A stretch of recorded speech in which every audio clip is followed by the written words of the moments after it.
Welcome to the third part of an 8-part video series on the meanings of the Book of Daniel's prophecies of the coming appearance of the Messiah of the latter days and how these prophecies have already been fulfilled.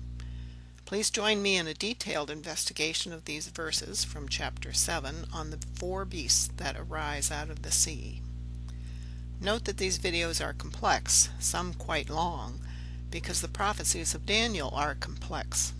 I recommend that those viewers who have short attention spans divide the longer videos into sections and watch them section by section over a couple days.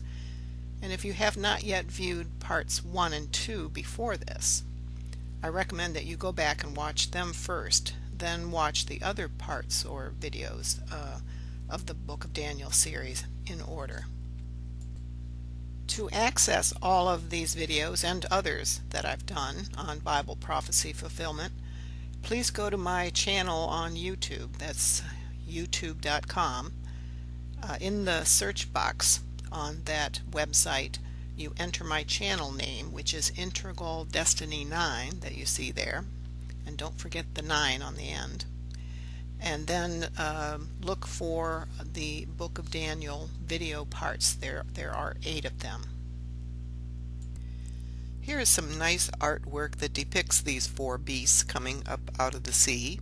The source of this artwork is the website you see on the bottom of the slide. I have no idea what that website says about the Book of Daniel or if I would agree with any of it or not. But you know where I got this artwork from.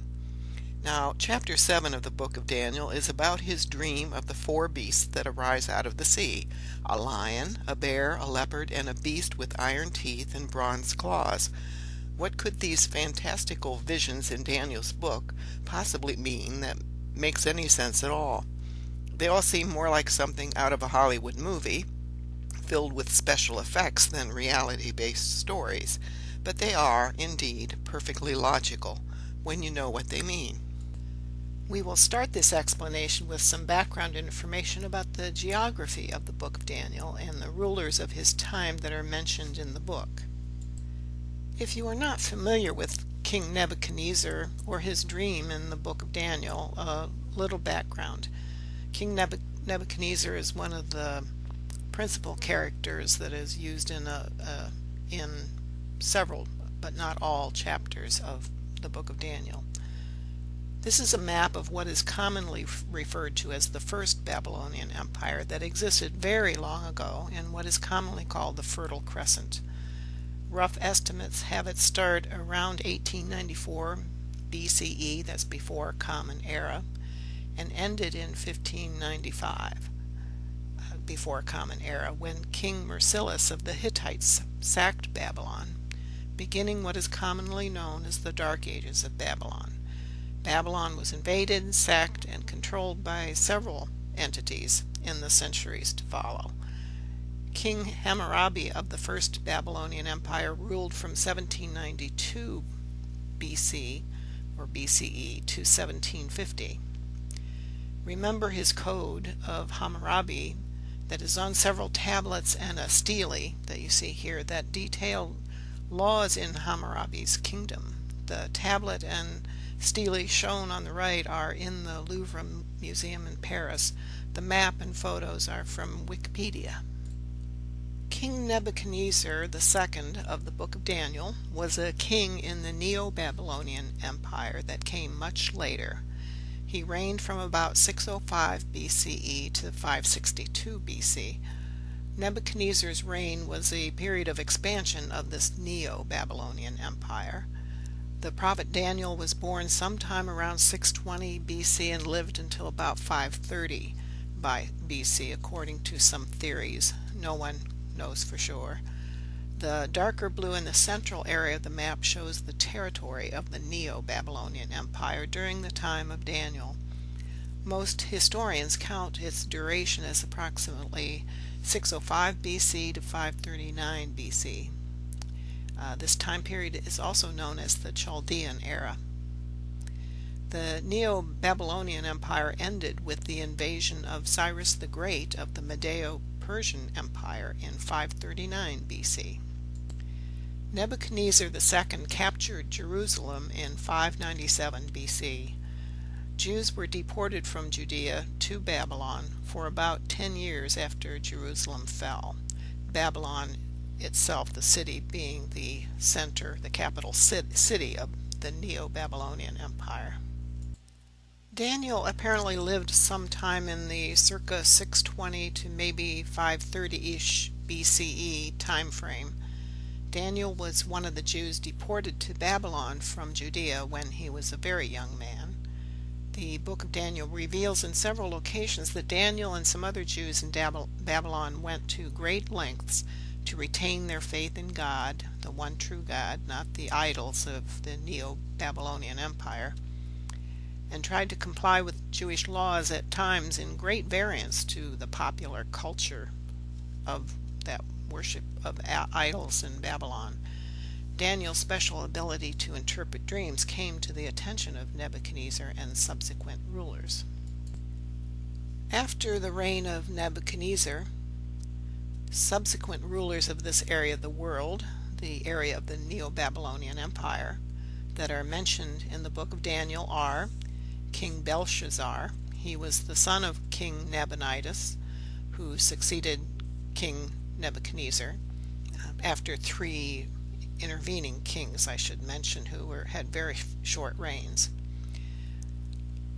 King Belshazzar was kind of a co-ruler with his apparent father, King Nabonidus, for about 10 years. Well, Nabonidus went off on vacation for 10 years.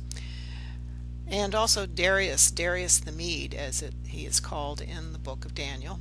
The New International Version Study Bible comments that this name, Darius the Mede, may actually be referencing either Gubaru, the governor of Babylon area appointed by Cyrus the Great, or Darius the Mede as a throne name for Cyrus the Great himself. This is a timeline to show the kings mentioned in the book of Daniel. Not all the ones that you see here above this teal-colored timeline were actually mentioned in Daniel. Daniel's time frame is shown on the bottom. The bracket shows the approximate time period of his life. Note that there were 3 kings who succeeded Nebuchadnezzar between him and King Nabonidus. These 3 kings had very short reigns and were not mentioned by Daniel. King Belshazzar is circled in the upper right corner, and his reign is demarcated with the pink bracket and line. He kind of subbed for King Nabonidus, who went on an extended sort of a vacation in Tama, an ancient resort town at an oasis in the northwest part of the Arabian Peninsula. It's not understood completely how this arrangement worked. Most think that King Belshazzar was the son of King Nabonidus. King Belshazzar's reign ended in 543 BC. King Nabonidus returned from his time in Tama to the Neo-Babylonian Empire capital and resumed his duty as king just a few years before Cyrus the Great conquered the Neo-Babylonian Empire. King Darius, mentioned elsewhere in the book of Daniel, is not on this timeline because his true identity and where he fits in all this is simply not known for sure.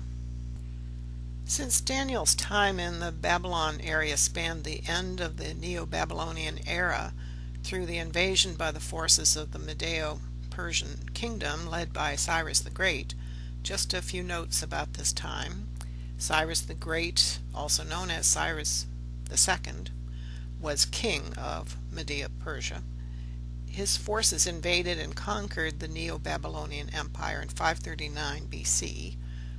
Cyrus the Great defeated the kingdom of Media and kingdom of Lydia, or Lydia, I'm not quite sure how to pronounce it, and the Babylonian Empire, hence forming that new Medo-Persian Empire that succeeded the Neo-Babylonian Empire, and he was the first king of the Achaemenid Empire of Persia. This is a map showing the furthest extent of the Media-Persian Empire. also known as the Achaemenid Empire, that Cyrus the Great established. The area Cyrus the Great ruled is the area shaded in pink. It expanded further under the helm of his successors. After Cyrus the Great conquered Babylon, Daniel then apparently spent time in Susa, Persia, and that area, which is an area known in the Bible as the ancient land of Elam. The red circles show the locations of Babylon near the center of the map and Susa to its east, where Daniel may have actually had some of his visions. This map illustrates the captivity of Judah during this time. This map and more information about that can be found at the website on the slide at the bottom, bible-history.com, if you're interested.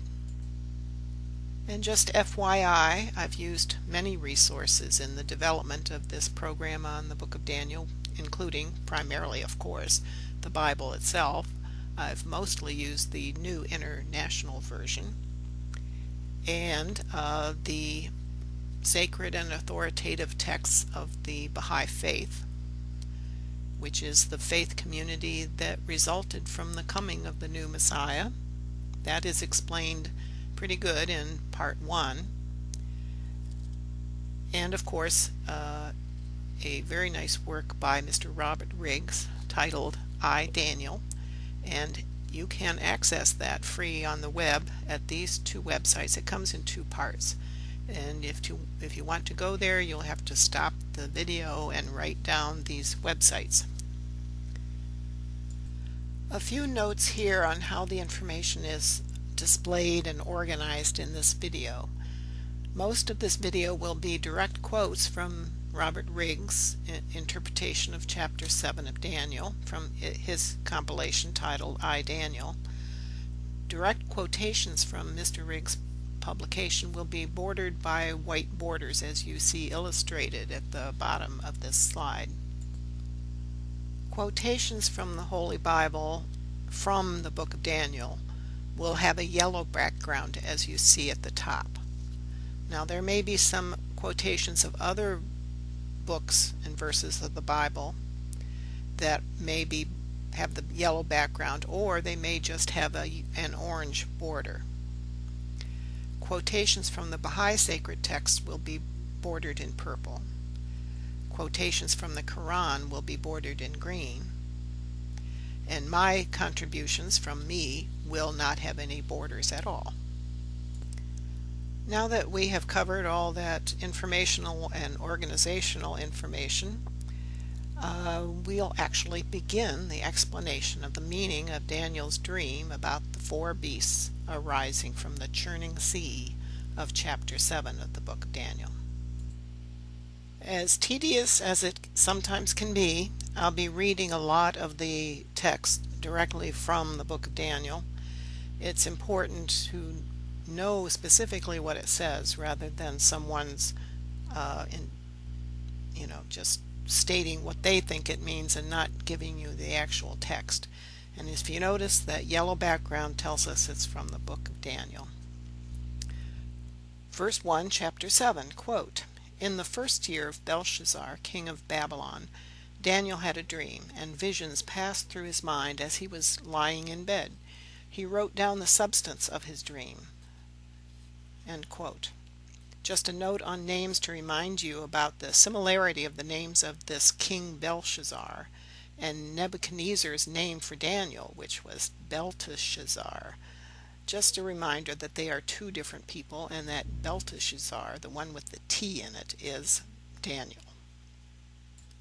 You've seen this timeline before. It shows the kings mentioned in the Book of Daniel.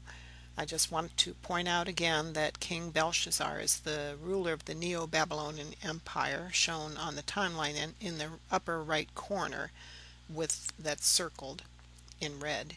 He ruled from about 553 to 543 BC.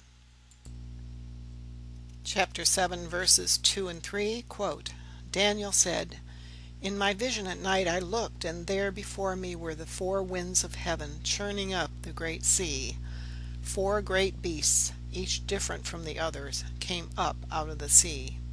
End quote.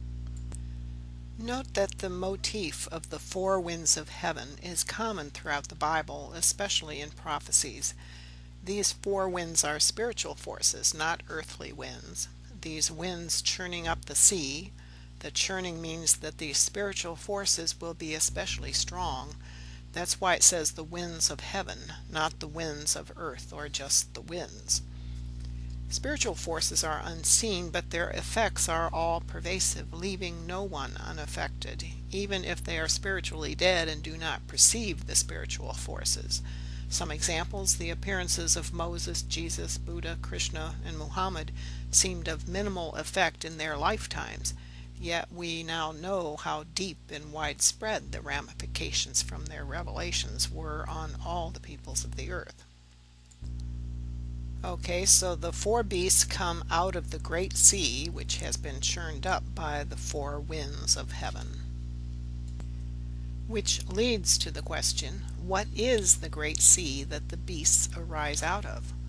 What does the churning sea symbolize? So let's look at what the great prophet Isaiah said about what the sea is, in prophecy terms, that is. This is a quote from the book of Isaiah, chapter 21, verses 1 at the top there and 9. And it has a yellow background, but it's not from the book of Daniel, obviously, but it is from the Bible. Again, verse 1 at the top and 9 with the intervening verses deleted, because they're kind of extraneous to our purpose here. So verse 1, quote, "The burden against the wilderness of the sea, as whirlwinds in the south pass through it, so it comes from the desert, from a terrible land."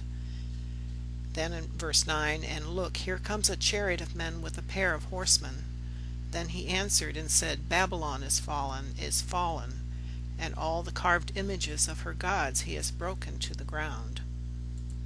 Just a note here to put a historical reference to the prophet Isaiah and his prophecy against Babylon.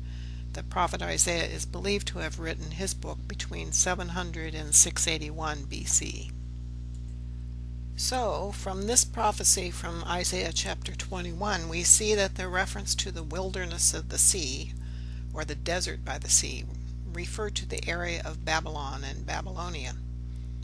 By the way, Isaiah's prophecy of the conquering of Babylon, meaning that Babylon is fallen, was literally fulfilled many times, but the possible first time after Isaiah made that prophecy was in 732 by the Assyrian Empire. The next time was by the Chaldean Empire between 612 and 605 BC by Nabopolassar, whose successor was Nebuchadnezzar. Thus, the phrase wilderness of the sea is pointing us once again to the area of Babylon. The book of Daniel brings us a little over 100 years into the future from Isaiah to the Babylonian Empire of Nebuchadnezzar and successive empires in this area of the world, as we have shown in our review of several chapters of Daniel. This map, and by now those of you who have seen parts 1 and 2 already know that I love maps. This map shows the ancient Babylonia, as mentioned, about 100 years before Nebuchadnezzar. The larger lighter blue or gray blue shaded area shows the extent of the Assyrian Empire by 671 BC. It included the area of Babylonia shaded in dark gray or lavender. See the line at the bottom pointing to it. And you can just pause the video if you wish to look this map over if you're a mapaholic like me. Ancient Babylonia around 732 BC included parts of present-day Iraq, northeastern Syria, and southern Turkey. Thus, we can now see from that explanation that the churning sea that the four beasts arise out of are centered in the area of ancient Babylon. So the churning sea is the area of Nebuchadnezzar's Neo-Babylonian Empire. The four beasts that arise out of the churning sea are described starting in verse 4 of chapter 7. Quote, "The first was like a lion, and it had wings of an eagle.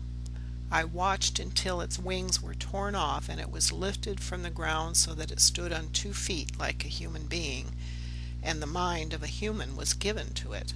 End quote.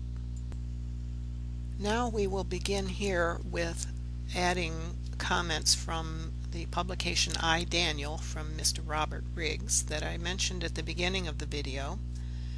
And remember, these comments from Mr. Riggs will be bordered in white that you will see on the left here on this slide. Also note the picture of this churning sea, real, literal sea. However, the sea we're talking about here in Daniel is not a sea of water, not a literal sea, rather it's the sea of humanity.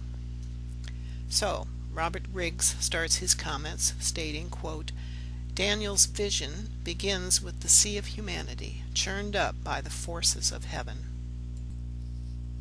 Riggs goes on to explain, quote, "Great movements in nations are to result from this churning, each symbolized by a beast with different attributes." End quote. My own comment here, some artist has drawn images that he or she envisioned when reading these verses of Daniel as shown on the bottom. The lion with eagle's wings was a symbol used by the Assyrian kings, but Assyria was conquered by an alliance of the Chaldeans and the Medes near the end of the 7th century BC, thereby initiating the Chaldean, meaning the Neo-Babylonian Empire. Riggs goes on to say, quote, "The lion became a symbol prominent in Chaldean art, now without wings. The 2 feet of the plucked lion were Chaldea and Media." You can see here on this map where Chaldea was located originally, right next to Media.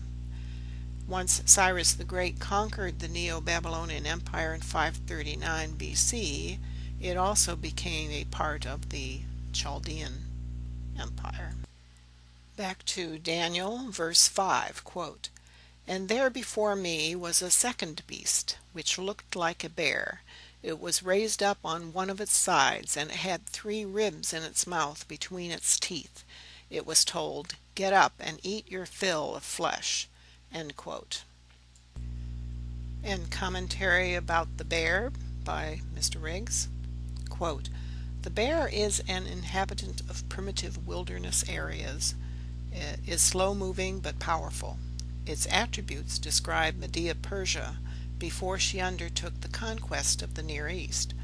Situated in a rugged and undeveloped region, Media, soon known to be the Media-Persia Empire, was considered a poor empire without real wealth. The bear is half crouching in Daniel's vision because, although considered dangerous, Media-Persia did not appear desirous of attacking Chaldea or any other power in the Near East. The dangerous aspect of Media-Persia is apparent from a look at a political map of the time that shows Chaldea and Lydia, the other great powers of the region, beneath the jaws of the bear. It was only after an unwarranted and ill-advised attack upon Media-Persia by King Croesus of Lydia in 546 BC that the slow-moving bear became a determined aggressor. Here you can see where Lydia is located, where modern Turkey now is, circled in red, in respect to the Babylon area and the Medo-Persian Empire. Continuing with Mr. Riggs' comments about the bear, quote, 7 years after its annexation of Lydia, Media-Persia conquered Chaldea. After another 14 years, she conquered Egypt. The 3 ribs in the bear's jaws represent the 3 great kingdoms conquered by Media-Persia: Lydia, Chaldea, and Egypt. Following the death of Darius the Mede, who had suffered a humiliating defeat by the Greeks in 490 BC, Xerxes I, the son of Darius, kept a slave by his side at the dinner table whose job it was to whisper, Master, remember the Athenians.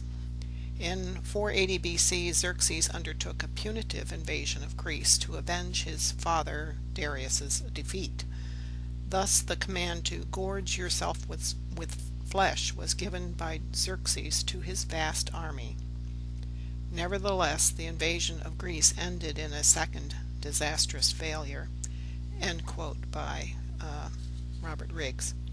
Now, Mr. Riggs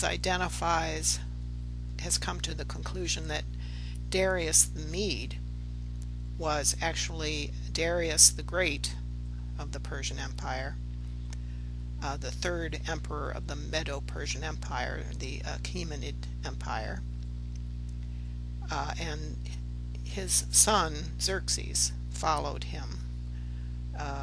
Again, there's still some people who don't believe that that's the Darius that Daniel was referring to.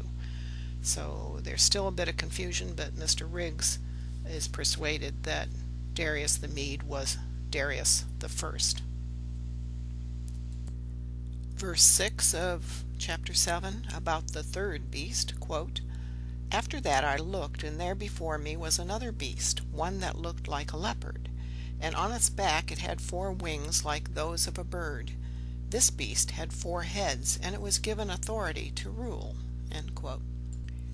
And Robert Riggs' commentary on the leopard, quote, "The leopard is descriptive of the empire of Alexander the Great, poised, ready to leap, swift-moving, and highly successful in capturing its prey." Alexander the Great, in his lair of Macedonia, was poised, ready to leap onto Asia in 335 BC. Behind him he had 4 great victories, those are the wings, in Europe: Thessaly, Thrace, Illyria, and Thebes. These 4 victories, achieved in only 1 year, had set the stage for 4 more incredible victories in Asia, achieved in only 3 years. That's Granicus, Issus, Tyre, and Gaugamela. These 4 victories, corresponding to the 4 wings of victory on the leopard in Daniel chapter 7 verse 6, achieved the capture of the entire Persian Empire. A head is that upon which a crown is placed, that is, a dominion. The 4 heads of the leopard correspond to the 4 dominions that were established upon the death of Alexander, those of Cassander, Lysimachus, Seleucus, and Ptolemy. The orange area on this map is the extent of Alexander the Great's empire as of about 323 BC.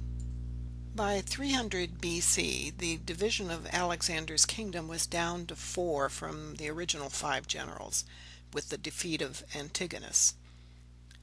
These kingdoms were under Cassander, upper left, Lysimachus, Seleucus, the largest, yellow area, and Ptolemy in the south. The black borders shown on this map are an overlay of more modern national boundaries and were not the borders back then, of course. The 4 generals divided up the territory as you see here. Each of their territories has a leopard head next to the general's name to illustrate that these were the 4 heads of the leopard beast of Daniel chapter 7's 4 beasts that arose from the sea. General Seleucus's empire became known as the Seleucid Empire of Persia, with him as the first king of that dynasty. Later, the Seleucid Empire would stretch further west into Syria after Antigonus was defeated, and occasionally down into Palestine. General Ptolemy established a new dynasty in Egypt known as the Ptolemaic dynasty. 2 of those 4 generals of Alexander, Seleucus and Ptolemy, became rulers of empires in the territory of the past Neo-Babylonian Empire of Nebuchadnezzar and our area of Daniel's prime concern. Ptolemy's empire in the southwest corner for some periods of time extended up into the Holy Land. It continually battled with the Seleucid Empire over the Palestine area, trading off possession of it back and forth for hundreds of years or so. The gold-shaded areas on this map of the Middle East depict the extent of the Seleucid Empire by around 200 BC. The map is from petermackenzie.org website. I don't know what that website's about, but that's where I got the map from, and it's a nice map. Here you can see that the Seleucid Empire extended west into Syria and at times into the Palestine area. Palestine, or Judea, was kind of traded off, as I mentioned before, back and forth over the years between the Ptolemaic Empire and the Seleucid Empire. This will become more important if you ever watch part 8 of this series on the book of Daniel. Around 200 BC, it was under the jurisdiction of the Seleucid Empire. On to the fourth beast from Daniel chapter 7, verses 7 and 8. Quote, "After that, in my vision at night I looked, and there before me was a fourth beast, terrifying and frightening and very powerful. It had large iron teeth. It crushed and devoured its victims and trampled underfoot whatever was left. It was different from all the former beasts, and it had 10 horns." End quote. Verse 8, quote, "While I was thinking about the horns, there before me was another horn, a little one, which came up among them, and 3 of the first horns were uprooted before it. This horn had eyes like the eyes of a human being, and a mouth that spoke boastfully." Now for Robert Riggs' comments on the fourth beast. Robert Riggs points out that, quote, "Daniel receives further information regarding the beast with 10 horns that improves Daniel's understanding and ours in verse 23 of this chapter." End quote. So we will jump ahead briefly to verse 23. And here's that explanatory verse, actually 2 verses from further ahead in chapter 7, verses 23 and 24. Note that the he that Daniel refers to is, quote, "one like a son of man coming from the clouds of heaven," end quote. This being from heaven speaks to him about the meaning of the vision, thus, quote, "He, the one like a son of man, gave me this explanation. The fourth beast is a fourth kingdom that will appear on earth. It will be different from all the other kingdoms, and will devour the whole earth, trampling it down and crushing it. The 10 horns are 10 kings who will come from this kingdom. After them another king will arise, different from the earlier ones. He will subdue 3 kings." End quote. In Riggs' explanation, quote, "The fourth beast is the Muslim Empire, while the 10 horns refer to its rulers. The Muslim Empire will combine the attributes of military power, that's the iron teeth of the beast, and economic greed, that's its bronze claws. A full explanation of how we've arrived at the Islamic Empire as the fourth beast is also provided in part 1.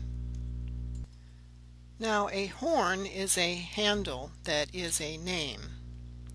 The 10 horns represent names of the leaders of the usurpers of the caliphate, successorship to Muhammad when he passed away.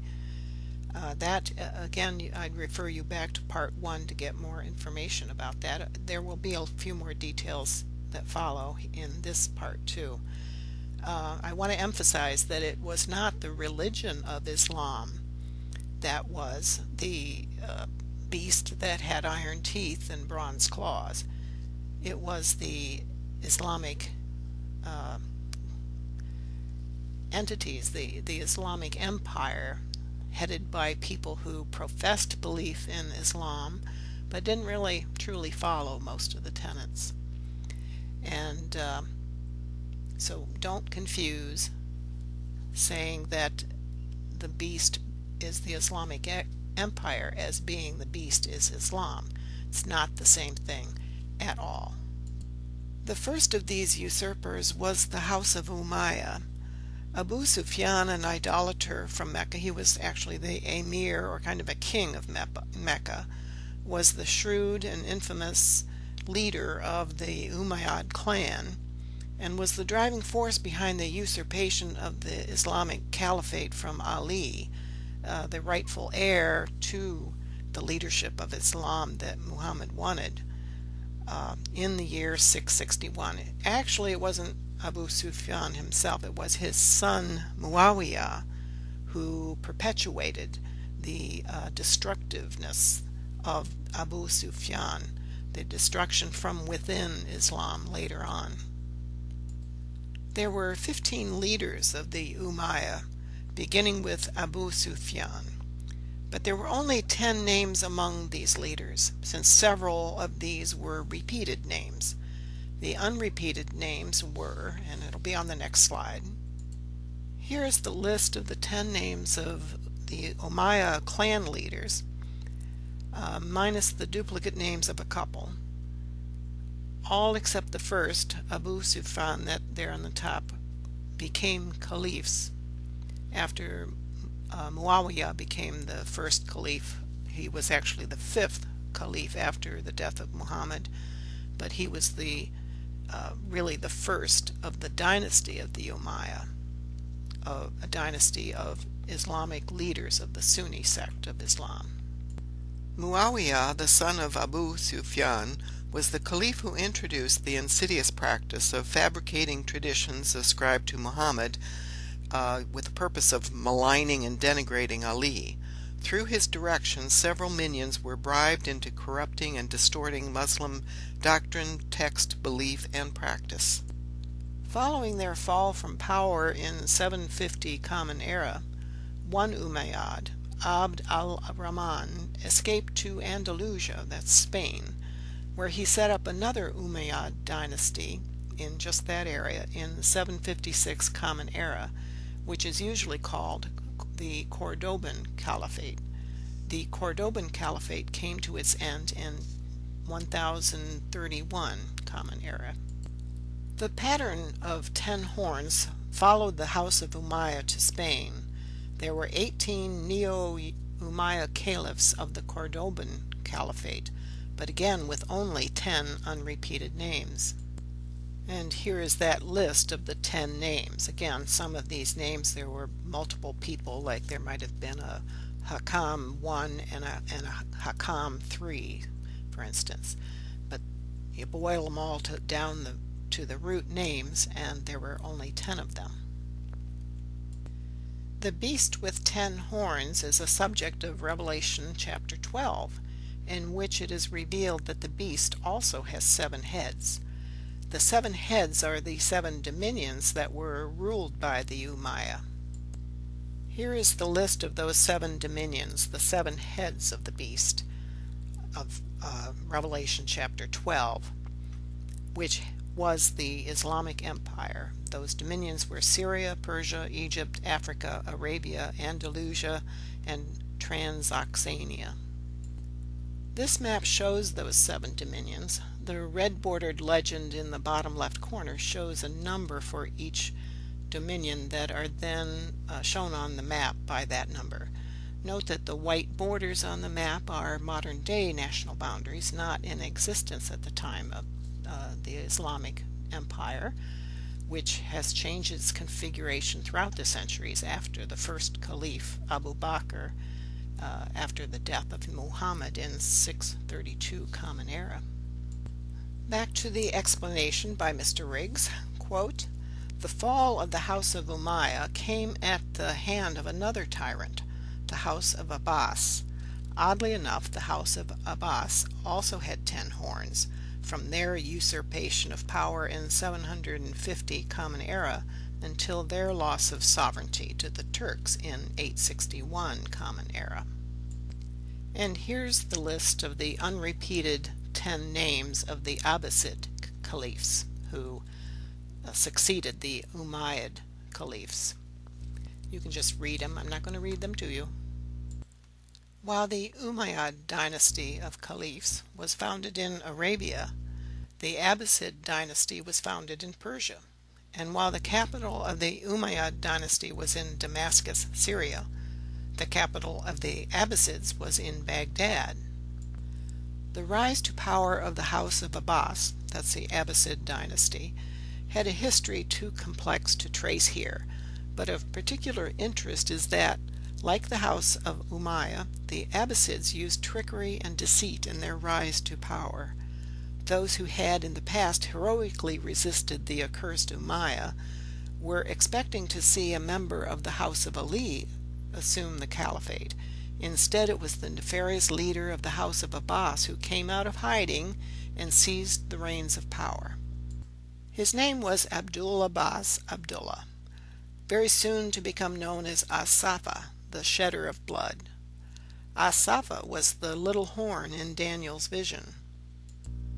During the rebellion, 3 Umayyad commanders were defeated. These 3 had the names Yazid, Abdul Malik, and Marwan. It will be seen that their names are included in the 10 horns of the house of Umayyah, thereby confirming the prophecy of Daniel chapter 7 verses 8 and 24.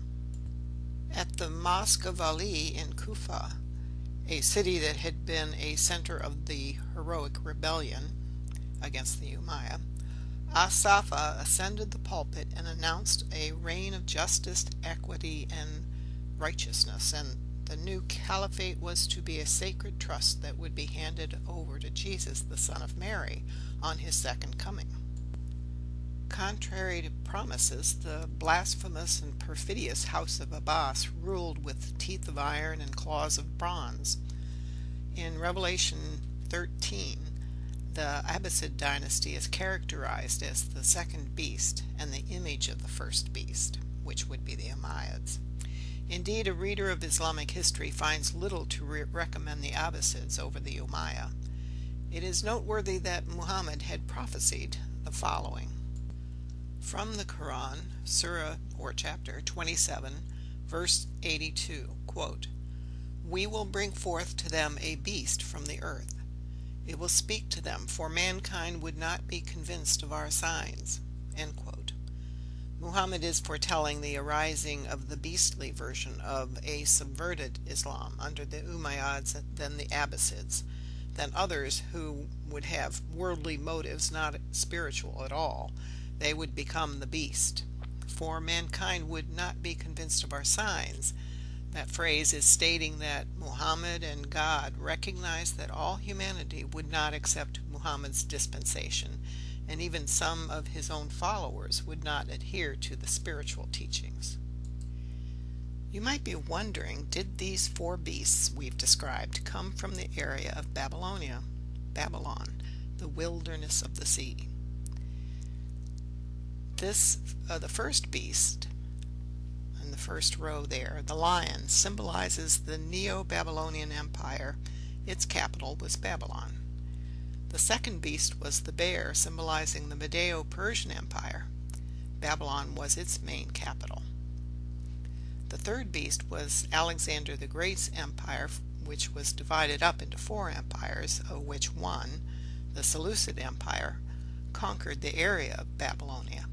Its capital was initially in Antioch, but moved to a town called Seleucia, which is near Babylon. The fourth beast was the Islamic Empire. The 5th caliph, the first of the Umayyad dynasty, made Damascus the capital of the Islamic Empire, ruled by the Umayyad clan for 150 years. When the little horn, you remember, As-Safa, took over and started the Abbasid dynasty of Islamic rulers, he moved the capital to Kufa, which is south of Baghdad a little bit. Then subsequent Abbasid dynasty caliphs moved it to Baghdad itself. So, do all these beasts, meaning kingdoms, qualify as coming from the sea? Yes, all these principal capitals of these empires were located in the territory of ancient Babylonia that was mentioned in Isaiah chapter 21 as being the wilderness of the sea. So, to wrap up the whole section directly about the 4 beasts, we can now say that all 4 beasts came up out of the sea, just as Daniel foretold in chapter 7 verses 2 and 3. If you have seen the video on chapter 2 of the book of Daniel, that would be part 1 of our video series. It's about King Nebuchadnezzar's dream of a statue made of different metals, and those metals are on the left side of the slide, and Then I've added the 4 beasts on the far right hand side, and each beast is entered in the row pertaining to its kingdom. Now I've added a new rightmost column to our image here. Daniel chapter 7 speaks of 4 kings, equating the 4 beasts with 4 kings. Although so far in this presentation we have spoken mostly of empires, empires usually begin with a king, emperor, or other such monarch or conqueror. So it is here. On the far right of this slide, I've entered the name of the chief founding king, or the one who made the empire an empire, who is represented by the beasts as indicated for each of the empires we've discussed. The Neo-Babylonian king, the lion, was Nebuchadnezzar. The bear, representing the Medo-Persian Empire, was Cyrus the Great, who conquered the Neo-Babylonian Empire, and that was the beginning of his dynasty of the Achaemenid dynasty of rulers of Persia. The third, the leopard of the Greco-Roman Empire, meaning the Hellenistic period, was Alexander the Great.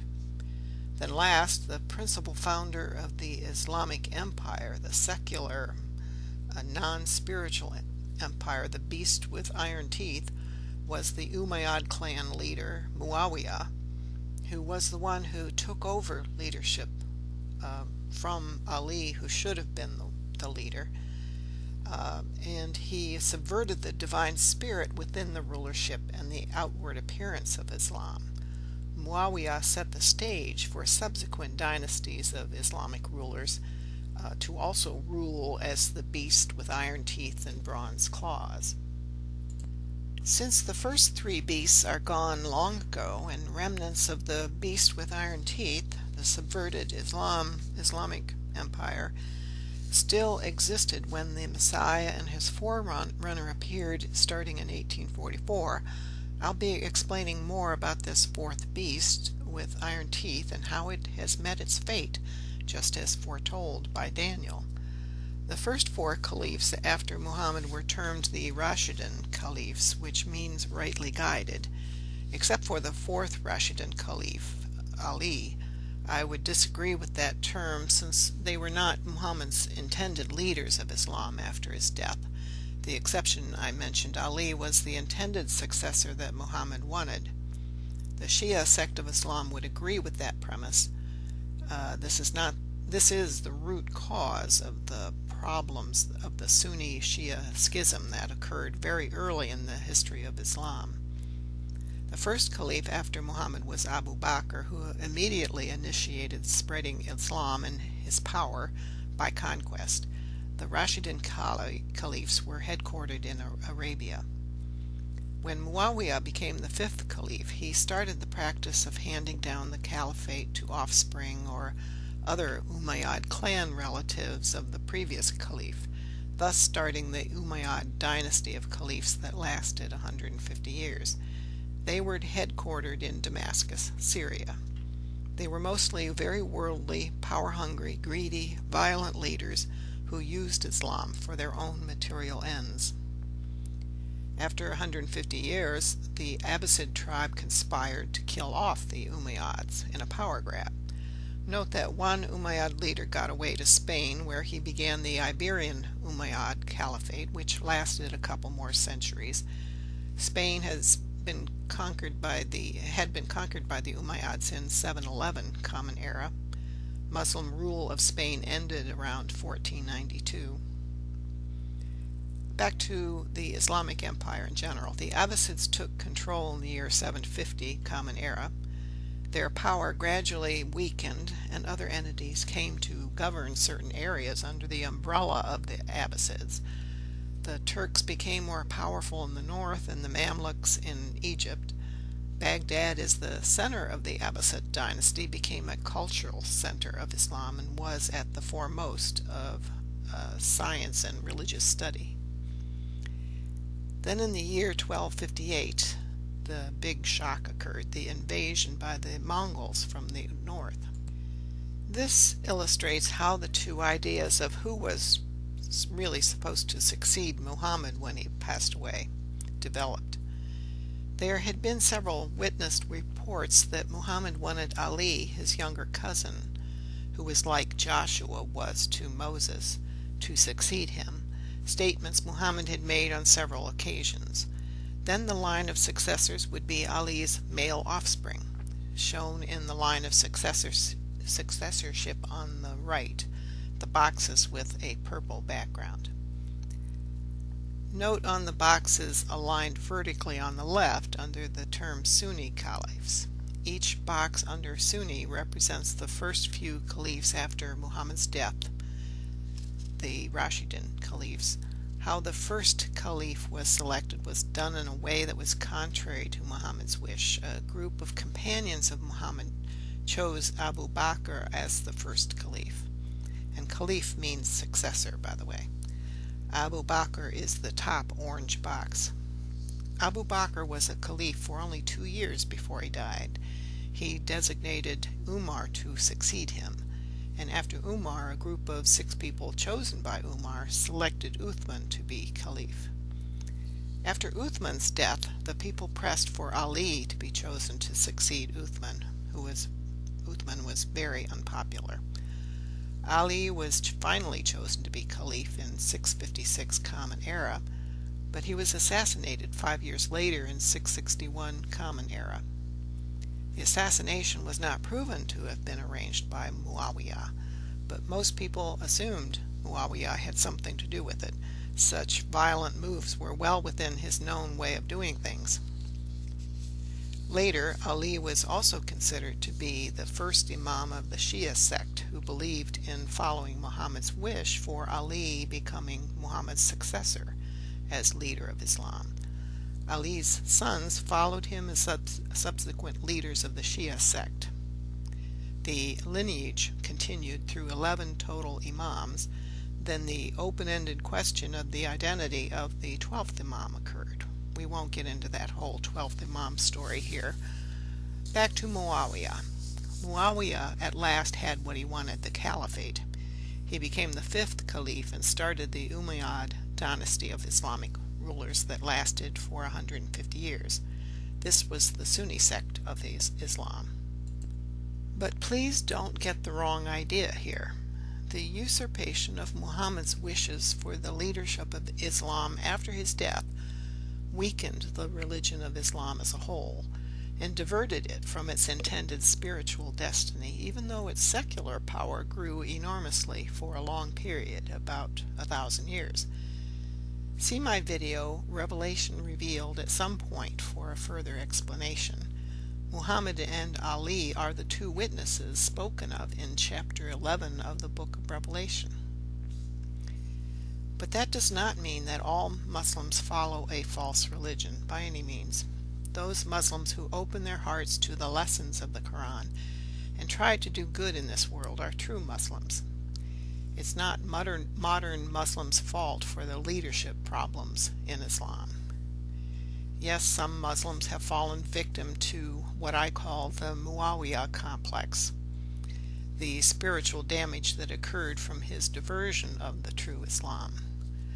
These are the Muslims, relatively few in number of the 1.6 billion Muslims in the world, who use Islam for political power seeking.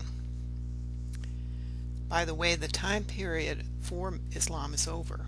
All efforts for Muslims to regenerate a lasting caliphate will ultimately fail because its divinely ordained period of duration was just 1260 lunar years. Those years expired in 1844 Common Era. Now we proceed to where Daniel foretells the period of time to expect the approximate end of the time of the beasts, which is also the time period that the Messiah is expected. Daniel chapter 7 verses 9 and 10, quote, "As I looked, thrones were set in place, and the Ancient of Days took his seat. His clothing was as white as snow. The hair of his head was white like wool. His throne was flaming with fire, and its wheels were all ablaze. A river of fire was flowing, coming out from before him. Thousands upon thousands attended him. 10,000 times 10,000 stood before him. The court was seated, and the books were opened. And now on to Robert Riggs' explanation of the meaning of the prophecy and how it has been fulfilled.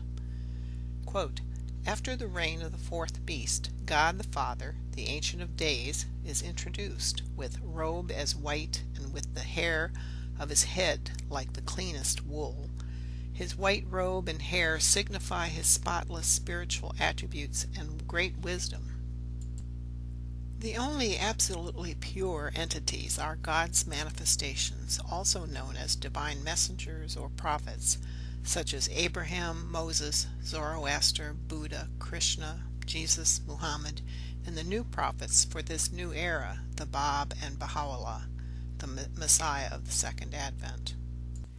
God is shown sitting on a throne of great power with wheels of blazing fire, the same throne spoken of in Ezekiel chapter 1 and in Revelation chapter 4.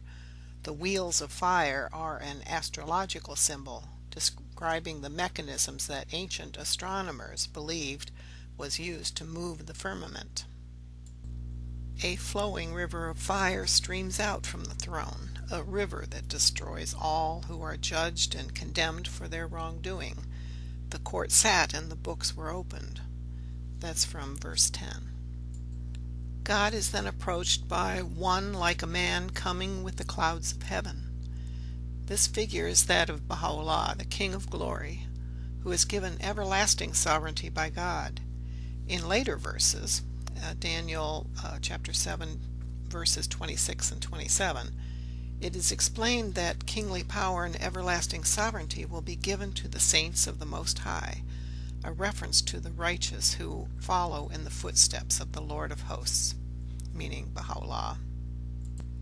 The Ancient of Days is one title of Baha'u'llah. After his reception of everlasting sovereignty, Baha'u'llah will sit on the throne beside the Father and govern in the name of God. Also see Revelation chapter 3, verse 21. Again, Baha'u'llah receives this everlasting sovereignty from God. The phrase from verse 9 of Daniel, quote, "thrones were set in place," end quote, is very similar to the book of Revelation chapter 4, verses 2 and 3, when it speaks of the one who sits on the throne. Quote, "Behold, a throne was standing in heaven, and one sitting on the throne. And he who was sitting was like a jasper stone, and a sardius in appearance," meaning a sardius stone, which in some translations appears as ruby. This being is the Ancient of Days spoken of by Daniel, although the exact phrase is not in the book of Revelation. Baha'u'llah is the manifestation of God for the new era. He is not an incarnation of God. Here he takes the throne of God's sovereignty on earth as God's ambassador, so to speak. Baha'u'llah represents God on earth, thus his title of Ancient of Days is commensurate with his station as God's representative. Baha'u'llah holds the station of the Ancient of Days, the glory of God, and also the Father. Again, the Ancient of Days referred to in verse 9 is Baha'u'llah. The phrase "having the appearance of jasper and sardius," or ruby, these are two of the 12 gemstones in the breastplate of the high priest of the temple. And to explain a little further what these two gemstones of the high priest's breastplate symbolize, from this quote from the book of Revelation, jasper stone, that's from verse 11 of chapter 21, "having the glory of God, her brilliance was like a very costly stone, as a stone of crystal clear jasper."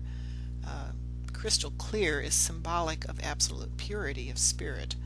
Baha'u'llah, the Messiah, is crystal clear, so to speak, in terms of his divine spirit and his life while on earth.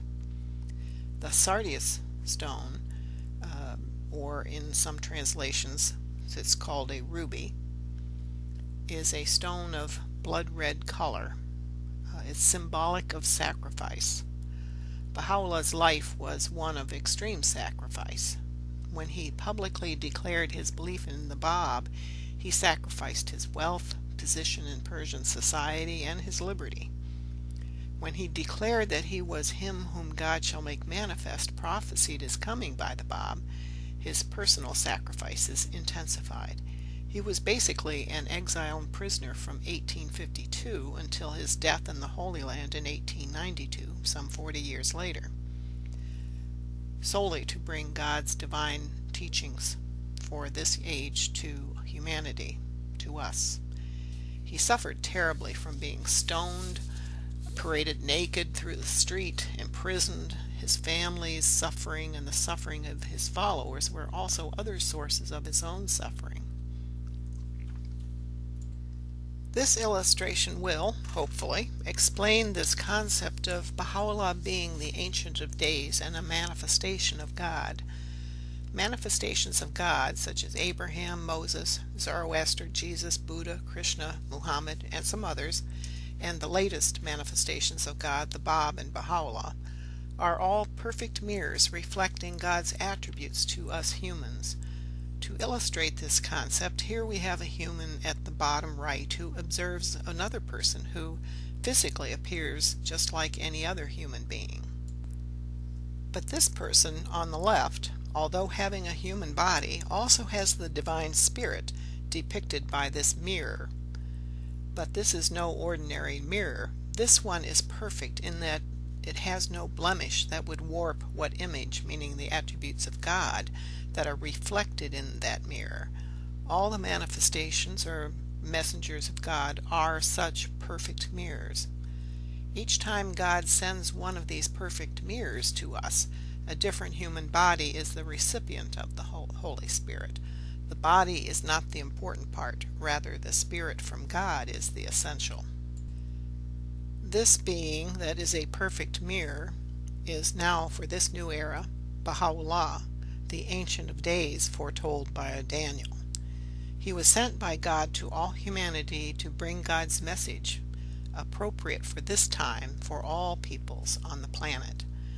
We humans can only understand God through his messengers. God is too far beyond our ability to see and understand him, that only his messengers can convey his thoughts to us. They reflect the attributes of God so perfectly that we may think of them as the incarnation of God, meaning God himself comes to earth. But that would not be correct. They are manifestations of God, not the incarnations of God.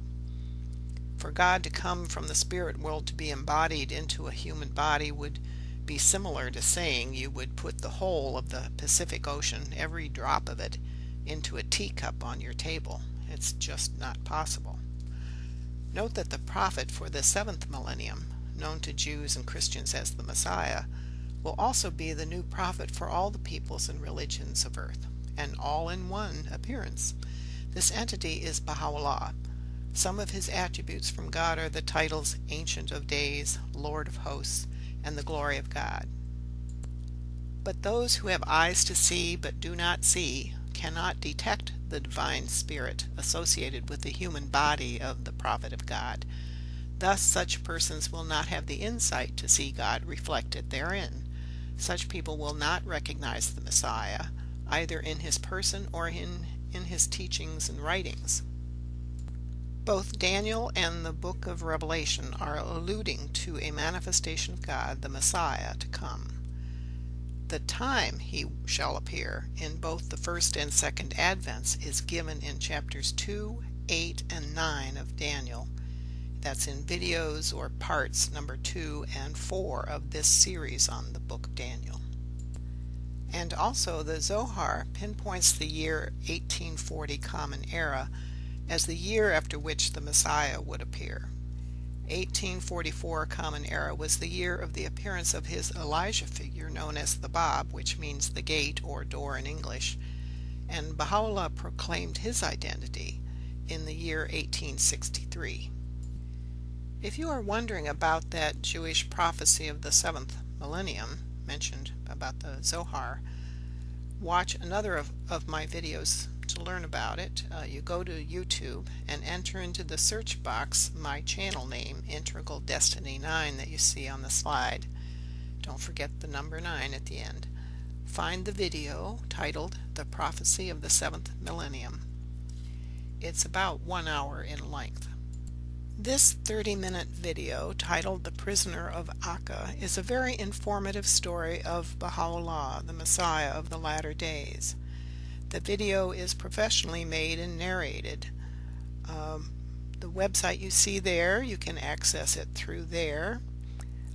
You can pause this video to write down the address. Note that the address starts with https:// not just http:// It should also be noted that the phrase, quote, "the court was seated and the books were opened," end quote, at the end of verse 10 makes us envision a stage being set up with the actors taking their places for the story that will unfold. The books were opened means that when the right time comes, when the Messiah appears, the spiritual waters, that's the teachings from God, will flood the earth. The Messiah of the latter days, when the Messiah was to appear about 400 years before the beginning of the 7th Jewish millennium, that's from the Zohar, the meaning of the prophecies of Daniel will be unsealed. All will then understand their meanings. We are living in that 400-year period before the 7th millennium begins. It's called the latter days, or the end times, or the last days, etc. And the Messiah has already appeared, and that's Baha'u'llah. Now, back to the verses of Daniel, verses 11 and 12, quote, "Then I continued to watch because of the boastful words the horn was speaking. I kept looking until the beast was slain and its body destroyed and thrown into the blazing fire. The rest of the beasts, though deprived of their sovereignty, were allowed to remain alive for a time and a season." Remember this slide from before that explains that the boastful horn on the fourth beast's head was Abdullah Bas Abdullah, known as Asafa, the shedder of blood. This Asafa was the first caliph of the Abbasid dynasty of Islamic caliphs, called the bloodshedder or the slaughterer because of his leading role in the revolt against the Umayyads and their very bloody mass murder. The Umayyad beast had their rule ended by their murders in 750 Common Era. The Umayyads had ruled the Islamic Empire for 150 Islamic lunar years.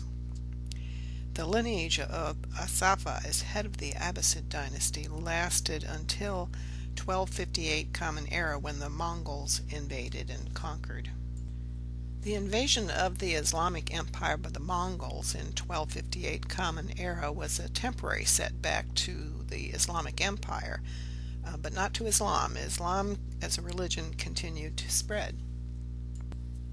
The orange or pink shaded areas of this map indicate the widest extent of the spread of the Mongolian Empire. It broke it up into sections headed by the descendants of Genghis Khan after his death. The blue shaded areas on the map show the extent of the resultant Ilkhan Empire of Persia from that Mongolian invasion. It was headed by Hulagu, grandson of Genghis Khan, and then Hulagu's descendants from that point. You can see that it extends into the area of ancient Babylonia and the Neo-Babylonian empire of Nebuchadnezzar. The Ilkhanate lasted from 1256 to 1353 Common Era, roughly 100 years. The invaded Mongols were not Muslims. It is interesting to note that the conquering Mongols gradually became Muslims through time, without force, purely willingly. After all, they were the conquerors.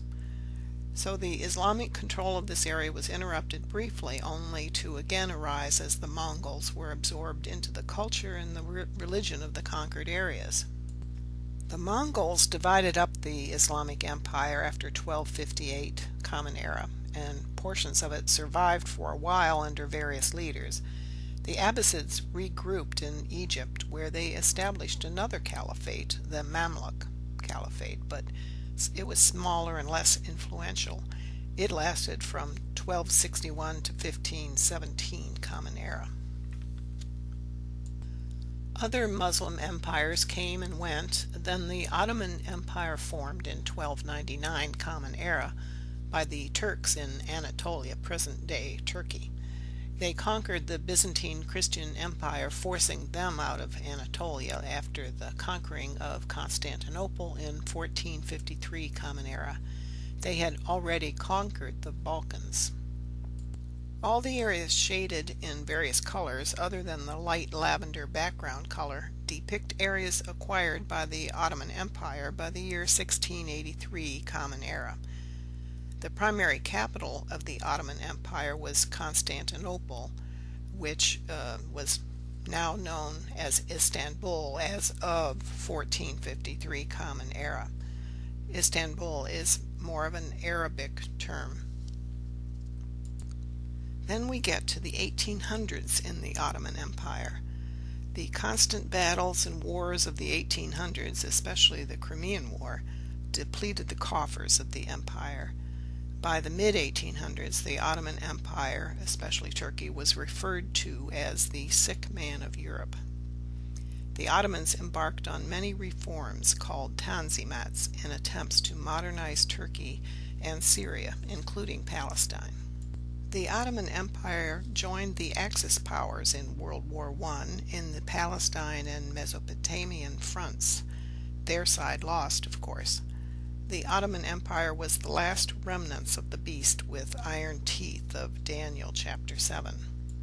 Persia, present-day Iran, was another portion of the former Islamic Empire that survived as a kingdom until 1925, when a military coup put Reza Pahlavi in power. Reza Pahlavi crowned himself Shah, or king.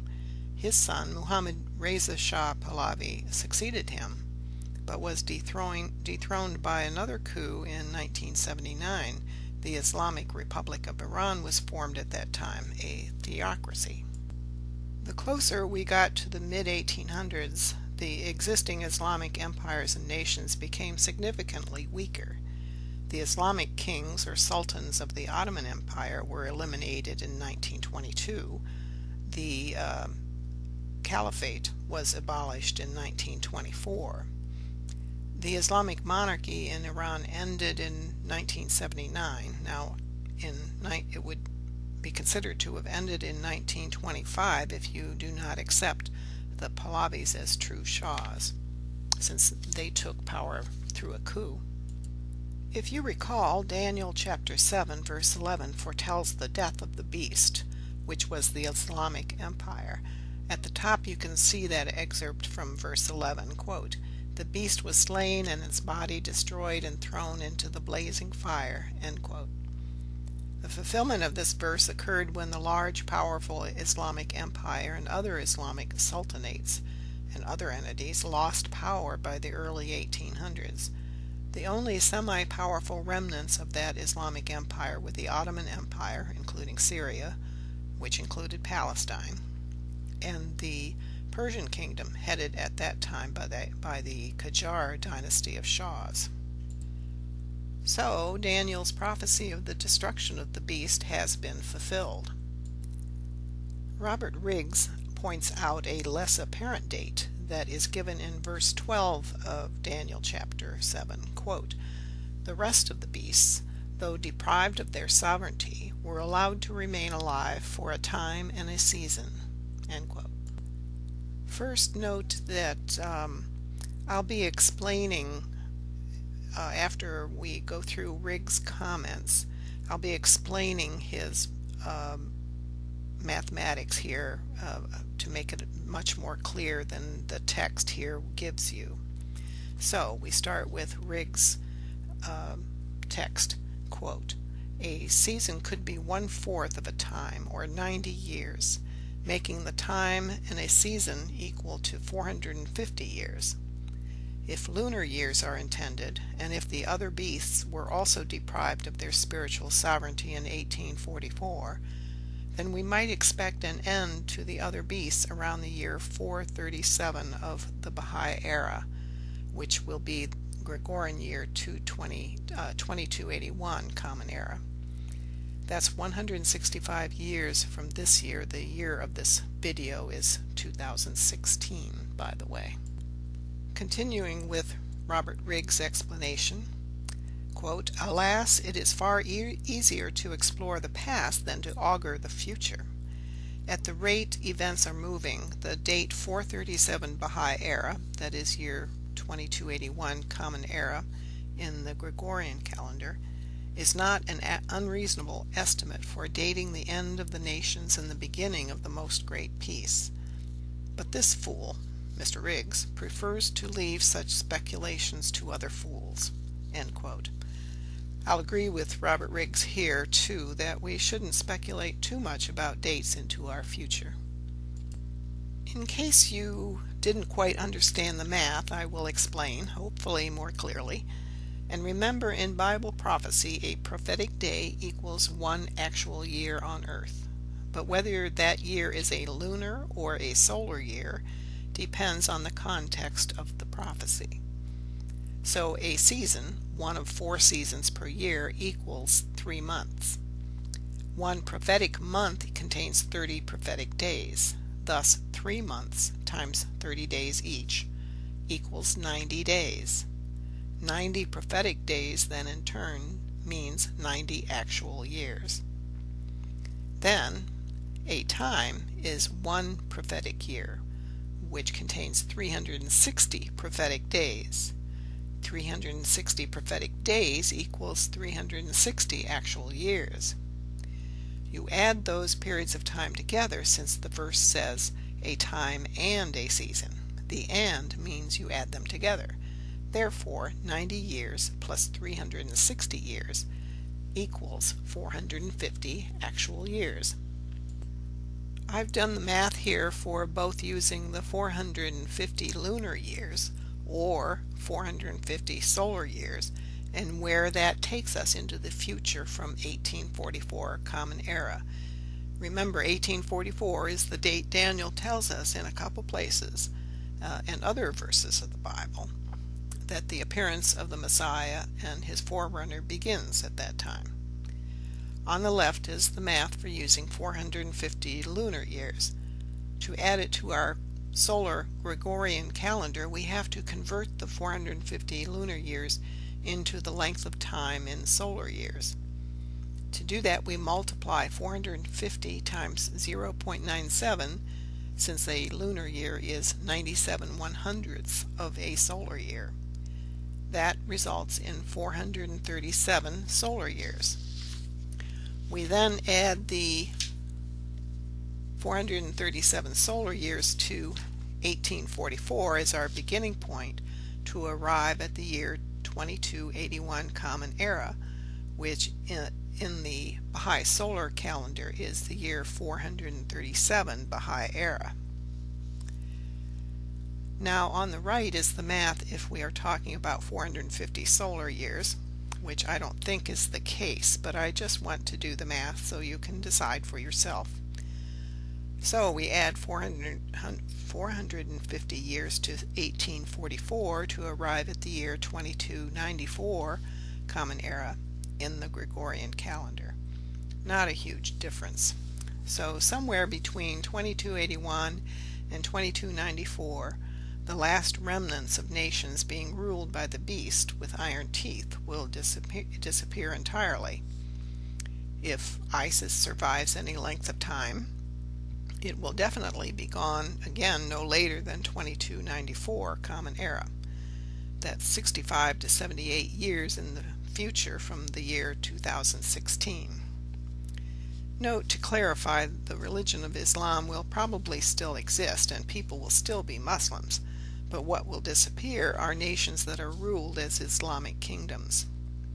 Those nations may all still exist, but their government structure will be different. Democracies, most likely, according to Baha'i prophecies.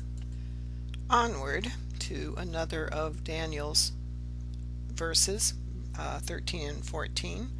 Quote, "In my vision at night I looked, and there before me was one like a son of man, coming with the clouds of heaven. He approached the Ancient of Days and was led into his presence. He was given authority, glory, and sovereign power. All nations and peoples of every language worshipped him. His dominion is an everlasting dominion that will not pass away, and his kingdom is one that will never be destroyed." End quote. In this usage and context, the term Son of Man means a manifestation of God, also known as a prophet of God, anointed one of God, messenger of God, etc., sent to earth by God to educate humanity about the life of the Spirit. And here's an example of another verse in the Bible where the Bible speaks of a manifestation of God or prophet of God who will be sent to earth to be a divine teacher. He manifests the attributes of God to us humans in order to guide us spiritually so we can learn to acquire spiritual attributes too. It's Revelation chapter 14, verse 14, quote, "I looked, and there before me was a white cloud, and seated on the cloud was one like a son of man, with a crown of gold on his head and a sharp sickle in his hand." End quote. Then there is a phrase in Daniel chapter 7, verse 13, quote, "One like the Son of Man coming on the clouds of heaven." Note, to reiterate, one like a Son of Man coming with the clouds of heaven. It does not say coming with the clouds of earth or coming with the clouds of the world. The clouds of heaven are not in the sky. Those in the sky are the clouds of earth. So then, what are the clouds of heaven if not literal physical clouds of earth? Baha'u'llah, the new Messiah, explains what the clouds are that come when God sends his manifestations to visit us on earth. Quote, and quotes of Baha'u'llah will be in purple for the next couple slides. Quote, "And now with reference to his, Christ's, word, and then shall all the tribes of the earth mourn, and they shall see the Son of Man coming in the clouds of heaven with power and great glory." These words signify that in those days when men will lament the loss of the sun of the divine beauty, of the moon of knowledge, and of the stars of divine wisdom, thereupon they will behold the countenance of the promised one, the adored beauty, descending from heaven and riding upon the clouds. By this is meant that the divine beauty will be made manifest from the heaven of the will of God, and will appear in the form of the human temple. The term heaven denoteth loftiness and exaltation, inasmuch as it is the seat of the revelation of those manifestations of holiness, the daysprings of ancient glory. These ancient beings, though delivered from the womb of their mother, have in reality descended from the heaven of the will of God. Though they be dwelling on this earth, yet their true habitations are the retreats of glory in the realms above. Whilst walking amongst mortals, they soar in the heaven of the divine presence. Without feet they tread the path of the Spirit, and without wings they rise unto the exalted heights of divine unity. With every fleeting breath they cover the immensity of space, and at every moment traverse the kingdoms of the visible and the invisible. Upon their thrones is written, "Nothing whatsoever keepeth him from being occupied with any other thing," and on their seats is inscribed, "Verily his ways differ every day." They are sent forth through the transcendent power of the Ancient of Days, and are raised up by the exalted will of God, the most mighty King. This is what is meant by the words, "coming in the clouds of heaven." And that's from Baha'u'llah, his book, the Kitab-i-Igan, which in English means the Book of Certitude. Next, verse 14, quote, "He was given authority, glory, and sovereign power. All nations and peoples of every language worshipped him. His dominion is an everlasting dominion that will not pass away, and his kingdom is one that will never be destroyed."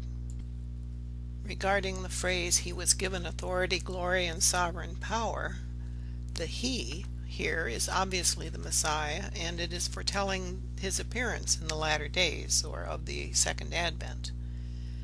And the quote, "all nations and peoples of every language worshipped him," means that this Messiah will bring all the nations and peoples to recognize their unity under God.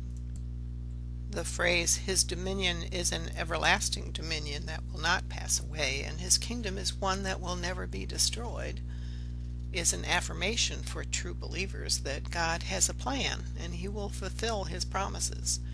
The timeline for this promise is contained in Daniel's vision in this chapter 7, and again in other ways in chapters 8, 9, 10, 11, and 12. Verses 15 and 16 quote, "I, Daniel, was troubled in spirit, and the visions that passed through my mind disturbed me. I approached one of those standing there and asked him the meaning of all this. So he told me and gave me the interpretation of these things." Regarding that phrase, "I approached one of those standing there," end quote, meaning he, Daniel, approached a being in his vision, exactly which one is not mentioned, and asked what the meaning of the vision was all about. This being then begins to explain the meaning of the vision to Daniel thus. Next I'm going to review verses 17 through 21 altogether. Then I'll go through segments to explain them for concepts that need clarified. We've already covered some of the terms already. So starting with verse 17, about that being who's explaining the vision to Daniel, quote, "The 4 great beasts are 4 kings that will rise from the earth, but the holy people of the Most High will receive the kingdom and will possess it forever, yes, forever and ever." Then I wanted to know the meaning of the 4th beast, which was different from all the others and most terrifying, with its iron teeth and bronze claws, the beast that crushed and devoured its victims and trampled underfoot whatever was left. I also wanted to know about the 10 horns on its head and about the other horn that came up, before which 3 of them fell, the horn that looked more imposing than the others, and that had eyes and a mouth that spoke boastfully. As I watched, this horn was waging war against the holy people and defeating them. This phrase, "As I watched this horn, the one that arose after the 10 horns of the Umayyad dynasty, was waging war against the holy people and defeating them." The explanation follows. How would Asafa defeat the holy people? And who are the holy people anyway? It was Asafa, the boastful little horn of the 4th beast, and his Abbasid dynasty of Islamic rulers who would continue the persecution of the offspring of Muhammad. That's the leaders of the Shia sect, the Imams. This persecution started under the Umayyad dynasty. The Abbasid rulers murdered at least a couple of these Imams. Shia Muslims often will say that the Umayyads and the Abbasids were responsible for all 11 of the deaths of the Imams and the disappearance of the 12th Imam. The 11th Imam died in January in the year 874 Common Era, which was the year 260 in the Islamic calendar. This lineage of Muhammad, who were the Imams of Shia Islam, ended with the death of the 11th Imam in that year 874 Common Era. So these Imams of Shia Islam were the holy people who were defeated in that year 874 Common Era, or the year 260 of the Islamic calendar. According to the Quran, the length of time allotted for the Quran, meaning Muhammad's dispensation, is 1,000 years. Those years are lunar years since we are talking about the Islamic calendar. We can see that in the Quran in Surah 32, meaning chapter 32, verse 5 of the Yusuf Ali translation. Quote, "He, God, rules all affairs from the heavens to the earth. In the end will all affairs go up to him. On a day, the space whereof will be 1,000 years of your reckoning." End quote. Your reckoning meaning earth years, thus lunar years since it's dealing with Islam. So it ends up this is a hidden time prophecy that I will now explain to you. It's hidden because Jews and Christians have always refused to recognize Muhammad's revelation. If they had understood Muhammad's revelation and gave it some credence, they may have been capable of discovering its meaning. But the book is open now, So Baha'u'llah, the Messiah of the New Era, explains to us when these 1,000 years of Muhammad's dispensation began to be counted. The year 260 AH, that's Anno Hijra, Muhammad's revelation continued through the lifetime of the 11th Imam. So that's our starting point, 260, when that last Imam died. When he died, these 1,000 years, lunar years, began to be counted. So you add 260, you add 1,000 years to the 260 to end up with 1,260, the year 1260 in the Islamic calendar, which is the year 1844 Common Era in the Gregorian calendar. Here is a graphic, a timeline showing below the horizontal timeline representing the Gregorian calendar, the years between about 600 AD or Common Era on the left to the year 1844 Common Era on the right. Above the horizontal timeline is the corresponding years in the Islamic lunar calendar. The boxes at the far left show the year of the start of the Islamic faith, which commenced from the Hijra of Muhammad in 1 Anno Hijra, which was 622 Common Era in the Gregorian calendar. Then next to those boxes are red boxes that show the year of the death of the 11th Imam and the disappearance of the 12th Imam, the end of the lineage of the Imams in 874 Common Era, and that's Islamic year 260, as you can see above the timeline. Surah 32 verse 5 of the Quran states that the power of the Quran would last for 1,000 years. The Baha'i faith authoritative writings state that this 1,000 years prophesied in the Quran are counted from the date of the end of the 260 lunar year period, which was the end of the true successorship that Muhammad had specified through the descendants of Muhammad, meaning that when the 12th and the last Imam died and or disappeared, that was the beginning of this 1,000 year span of time for the duration of the power of the Quran. This end of the 1,000 year period would bring the appearance of the promised one of Islam. The end of the 1,000 year Quranic prophecy is also the end of the 1,260 year Bible prophecy of the coming of the Elijah figure and the Messiah.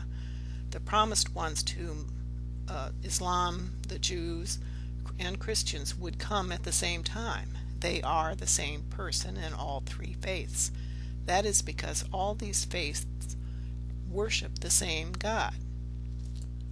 So the small horn and his descendants, the Abbasid dynasty of Islamic leaders, ended the true successorship of the leadership of Islam that Muhammad had specified, that ended in the year 874 Common Era. Thus the holy people, the Imams of the Shia sect of Islam, were indeed defeated just as Daniel foretold. So we go on here to verse 22, quote, "Until the Ancient of Days came and pronounced judgment in favor of the holy people of the Most High, and the time came when they possessed the kingdom." Verse 22 tells us that when the Ancient of Days, Baha'u'llah, appeared a little over 1,000 lunar years afterwards, he would reestablish the spiritual leadership from the Islamic dispensation which is over, with establishment of his own dispensation from God. The Bab, the Messiah's forerunner, would proclaim his appearance as the forerunner in 1844 Common Era, exactly 1,000 lunar years after the 11th Imam died. If you recall this timeline, I've highlighted with the red circle that the Bab made his proclamation in Shiraz, Persia, exactly 1,000 lunar years after the year of the death of the 11th Imam and the supposed disappearance of the 12th Imam according to Shia Islam beliefs. Islamic prophecy states that the 12th Imam, who disappeared or was occluded after his father, the 11th Imam, was supposedly murdered, is supposed to return. He is known as the Mahdi. the Mahdi is expected to redeem Islam. That's from the Shia sect perspective. Be clear that the Bab was the Mahdi, the promised one. Also be clear that what I am saying here is that the Bab was also the return of the Christ in the station of Elijah. He was also the Lamb of the book of Revelation. Baha'u'llah was the return of the Christ in the station of the Father, or the Lord. In regards to the prophecies in the book of Revelation, he fulfilled the prophecy of the one who sits on the throne. Please note that in several of the faiths of God in the world, two anointed ones are expected to be the promised ones, the saviors of each of those faiths. An example, in Christianity, this verse from the New Testament foretells the coming of two anointed ones after Jesus. This is from Luke chapter 9, verse 26. Quote, "For whoever is ashamed of me and my words, of him the Son of Man will be ashamed when he comes in his own glory and in his Father's glory and of the holy angels." Now I've inserted the one and the two in there to emphasize the point that there are two phrases, there are two beings that's being told here that are going to come. Number one, he will come in his own glory, and number two, another will come in his Father's glory. And in the book of Revelation, it also states that there will be two great beings coming, the Lamb and the one who sits on the throne, also known as the two candlesticks. In Judaism, in the book of Malachi, chapter 3, verse 1, also stated of the latter days that two anointed ones would come at that time. Quote, "Behold, I will send my messenger, and he shall prepare the way before me, and the Lord whom ye seek shall suddenly come to his temple." End quote. Again, I've inserted the numbers 1 and 2 in there to emphasize the point that there are two phrases and two beings that are being mentioned as coming. One is my messenger, and he shall prepare the way before me, and then the Lord whom ye seek shall suddenly come to the temple. Two people. Also from Zechariah chapter 4, verse 14, where he sees the vision of the two anointed ones that stand by the Lord of the whole earth.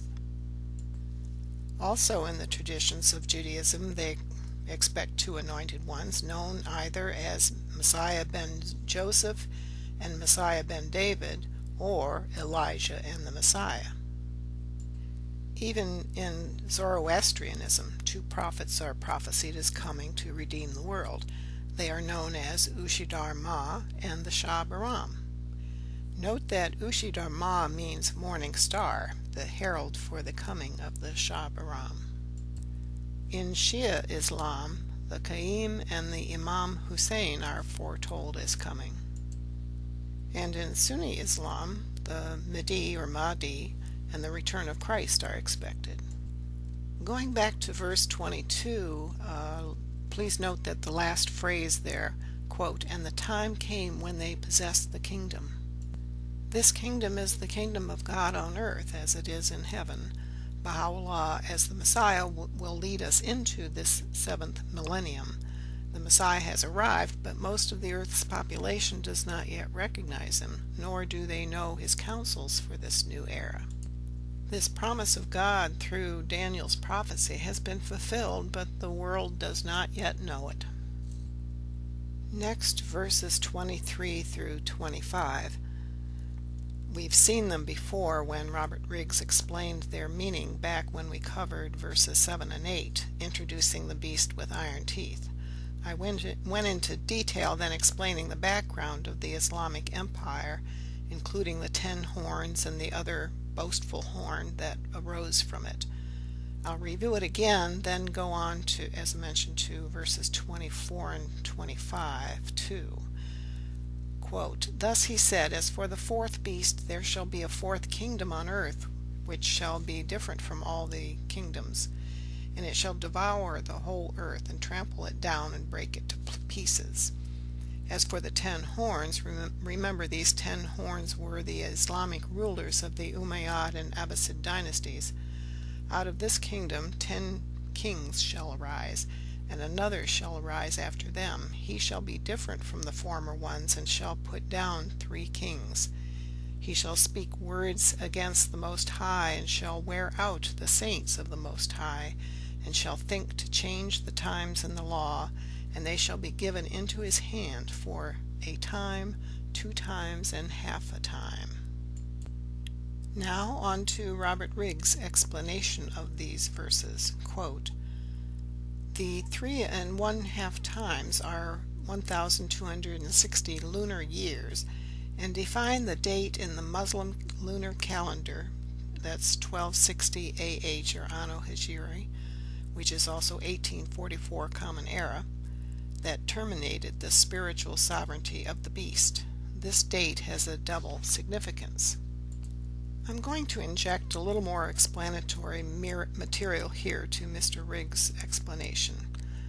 It is provided in a couple of the Daniel series videos, but just in case you have missed this explanation, it's important enough to review it. A time in Bible time prophecies, a time is 1 prophetic year. 1 prophetic year is 360 days. 360 days equals 360 actual years on earth. Half a time is half a year, which is 180 days, which equals 180 years. And times is equal to 2 prophetic years, which would be 2 times 360 days in a year, which equals 720 prophetic days, which is equal to 720 earthly years. If we add the time, that's 360 years, and times, that's 2 prophetic years equaling 720 earth years, and 1/2 a time of 180 earth years, we arrive at a sum of 1,260 years. A reminder here, these are lunar years because it is in reference to the 4th beast, which symbolizes the Islamic Empire, and Islam uses a lunar calendar. Islam began in the year 622 Common Era, which was year 1 in the Islamic lunar calendar. 1260 lunar years ends in the year 1844 Common Era in the Gregorian calendar, which is year 1260 in the Islamic calendar. To convert these 1,260 lunar years into the Gregorian solar calendar, we must first convert the 1,260 lunar years into the length of time in solar years. 1 lunar year equals 97/100ths of a solar year. So we multiply 1,260 lunar years times 97/100ths, and that equals 1,222 equivalent solar years. Starting at the year 622 Common Era on the Gregorian calendar, then adding those 1,222 solar years, equivalent of 1,260 lunar years, you add them together and we get to 1844. This is a graphic depiction of the starting and ending points of this period of time, referred to as, quote, time, times, and half a time, end quote, which equals 1,260 lunar years. Note that the Gregorian year 622 Common Era is highlighted with the vertical white arrow on the left. That year is year 1 of the Muslim lunar calendar. If we go to the right on the blue timeline, 1,260 lunar years from 622 Common Era, we end up in the Gregorian solar year of 1844 Common Era, shown by the yellow vertical arrow on the right. Also note that 1844 Common Era is also year 1260 in the Islamic calendar. Again, remember that we are using the 1,260 years as lunar years because the 4th beast represents the Islamic Empire. Thus we use their calendar to determine that point 1260 years in the future, when the sovereignty of the beast is ended. So this is the year of the signal events of the coming of the Messiah for this new era, the new era foretold by Jesus too, 1844 Common Era. This is that slide again of Robert Riggs' explanation that I showed before when I introduced this time period for the duration of the fourth beast, the Islamic era. Note that last sentence, that this date, meaning the 1844 date, has a double significance. More of Mr. Riggs' explanation, especially in regards to that double significance. Quote, "Not only does it mark the Edict of Toleration, that is the year 1844, it also marks the declaration of the Bab, which ended the dispensation of Muhammad and terminated the spiritual sovereignty of the Muslim Empire." Again, these two events occurred in or around the year 1844, just as Daniel foretold. The Edict of Toleration, I'll explain that shortly, and the declaration of the Bab, wherein he proclaimed he was the manifestation of God, the foretold Mahdi expected in Islam's scripture and traditions, and he was the forerunner to one greater than he, the Messiah for this era, who would come very soon after he, the Bab's time. We will start with the explanation of the critical Edict of Toleration that occurred at this time, 1844. My explanation of the Edict of Toleration is an excerpt from a very interesting book titled Apocalypse Secrets, the Baha'i Interpretation of the Book of Revelation. It's by Dr. John Abel. Note that even though the title states it's a Baha'i interpretation, please be aware that there are other interpretations of the Book of Revelation by other Baha'is too. It is not an official interpretation, although Dr. Abel includes many quotes from the Baha'i scriptures, which are official Baha'i interpretations. It is the same with the contents of my videos. Only quotes directly from the Baha'i scriptures and authoritative texts are to be taken as official Baha'i interpretations. For more information about this book, I'm going to hopefully develop in another video, probably to be titled Baha'i Bible Prophecy Resources, that I'll be listing a lot of my resources that I use in investigating Bible prophecies. In 1844, a signal legal case made the new Tanzimat reforms within the Ottoman Empire take effect in Palestine. A Muslim court, ignoring the new edicts, had condemned a Muslim convert to Christianity to death. European governments cried foul and invoked the edicts with Istanbul as the head of the Ottoman Empire. The Ottoman government, called the Sublime Porte, responded favorably and forbade the putting to death of the Christian as an apostate. In concert, the Sultan promised that henceforward neither shall Christianity be insulted in my dominions, or words to that effect, nor shall Christians be in any way persecuted for their religion. The date of these Ottoman decrees was March 21st, 1844, which would be the Jewish month of Nisan, the first day of Nisan.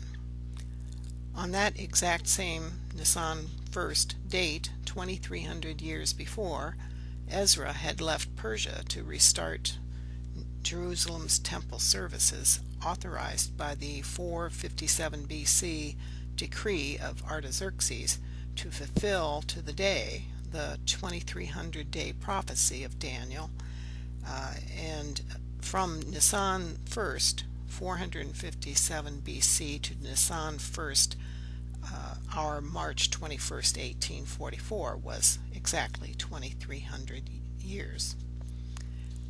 And note that back then, back in Daniel's time, the main Jewish New Year began on Nisan the 1st. Now, even though this edict was most specifically directed towards a person, a Muslim who became a Christian, and allowed that to happen without being afraid of being sentenced to death. This edict also freed up the Palestinian and Ottoman Empire Jews as well, because the edict was really about freedom of religion. So the date of the decree for Palestinian Jews, the main thrust of the edicts was to let them own property and land there legally at last. After 1844, Jews began to buy both, much in Jerusalem, where they became the majority by the end of the 1850s. And note, Dr. Abel personally researched land purchase records in Israel and verified all this. It should be noted that there have been Jews in the Holy Land uninterrupted for thousands of years. However, the number was very small for many centuries before the 1800s. Many Jews remained in the Holy Land even after the diasporas following various invasions and the beginning and expansion of Islam. Per Wikipedia, in the second half of the 18th century, Eastern European opponents of Hasidism, known as the Parashim, settled in Palestine. End quote.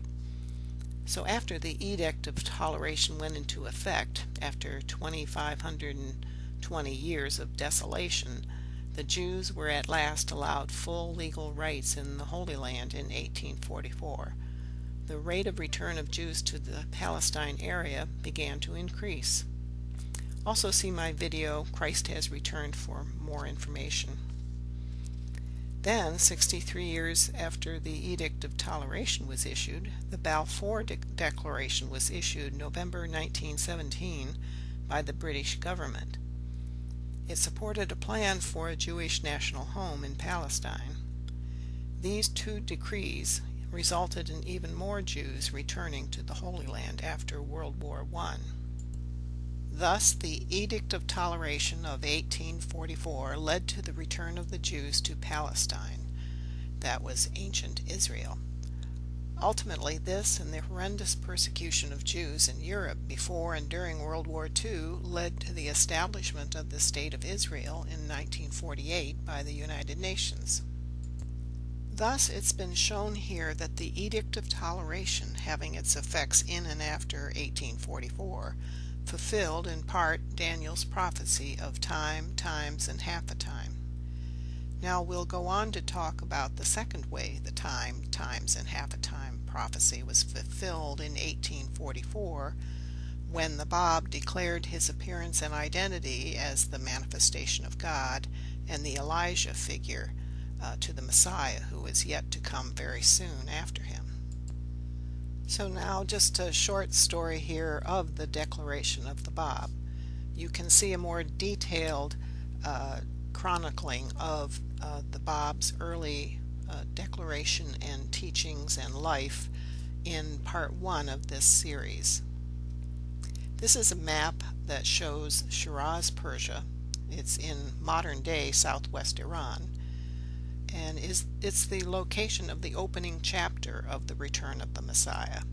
On this map, Shiraz is the red dot near the middle of the map, with a big red arrow pointing to it. On May 23, 1844, a young man entitled the Bab, which means the gate in English, declared the dawning of a new day in the religious history of the world. The young man came from southern Persia, a district called in the Bible the land of Elam. And remember, Elam is where Daniel was located when he had some of his visions of the future. Those visions pinpointed Elam as the location God would set his throne. And that was also in Jeremiah, Jeremiah chapter 49, verses 37 and 38.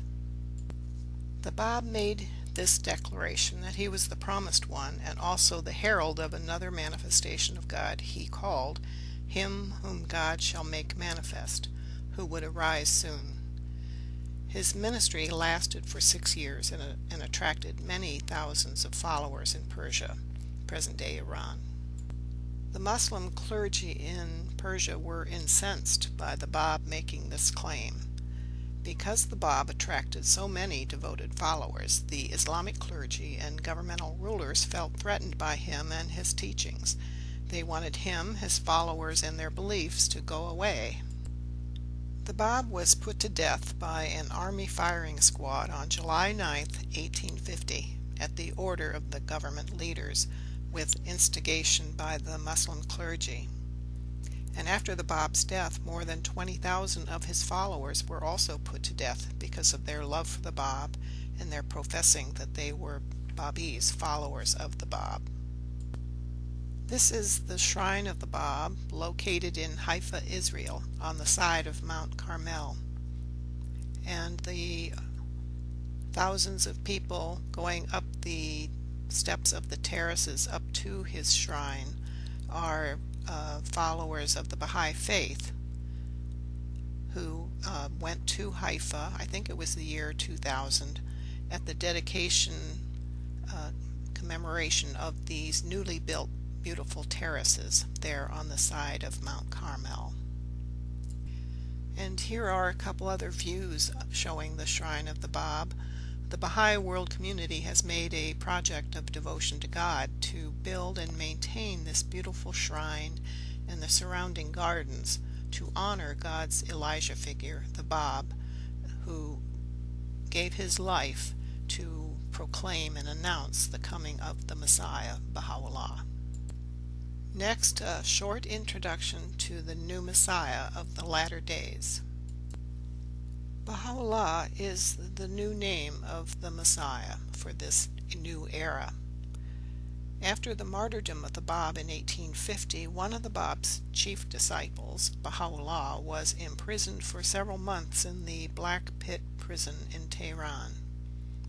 When he was in that prison, he had a vision wherein he was told of his station as the one promised by the Bab, him whom God shall make manifest. This was in 1852, but he did not reveal this vision to anyone for about 10 years. In early 1853, after his release from prison, he was exiled to Baghdad as a prisoner of the Ottoman Empire. About 9 years later, in 1863, just before he was once again exiled for the second time to Constantinople, he announced to the Babis, the followers of the Bab, that he was the promised one that the Bab said would come soon. This is a map of the exiles of Baha'u'llah from his home in Tehran, which is on the far right of the map. The red line shows his first exile to Baghdad as a prisoner of the Persian kingdom. Then you follow the red line up to Constantinople, where the Sultan of the Ottoman Empire exiled him after 10 years in the area of Baghdad. After a few months in Constantinople, the Sultan's government exiled Baha'u'llah to Adrianople, now known as Edirne. After a few years, Baha'u'llah was then exiled, this is for the last time, to Akka, also known as Akko, Israel now, and used to be known as Acre, which is across the bay from Haifa on the Mediterranean Sea. In 1868, Baha'u'llah entered the prison city, the walled city of Akka, via the sea gate in the wall around the city. The photo at the top is an old aerial photo of the walled city of Akka, Palestine. This was photographed before Israel, the nation of Israel, was born. And the bottom photo shows the citadel building inside of Akka, inside of which Baha'u'llah and his family were imprisoned for several years. When he finally was allowed to leave this prison, he was forced to live inside of Akka within its walls for many years thereafter. He was finally allowed to leave the walled city, but only to nearby areas. He was never allowed to leave this area for the rest of his life. The ministry of Baha'u'llah, the Messiah, lasted 40 years until his passing in 1892. The building on the left is where Baha'u'llah is buried, his sanctuary. It's located just outside of the walls of the present-day city of Akko, Israel. His sanctuary is on the grounds you see in the photos on the right, which were taken at a distance. The gardens are meticulously maintained by the Baha'i world community as a fitting tribute to the long-awaited Messiah. The Baha'i faith is an organized religion, but we do not have a clergy.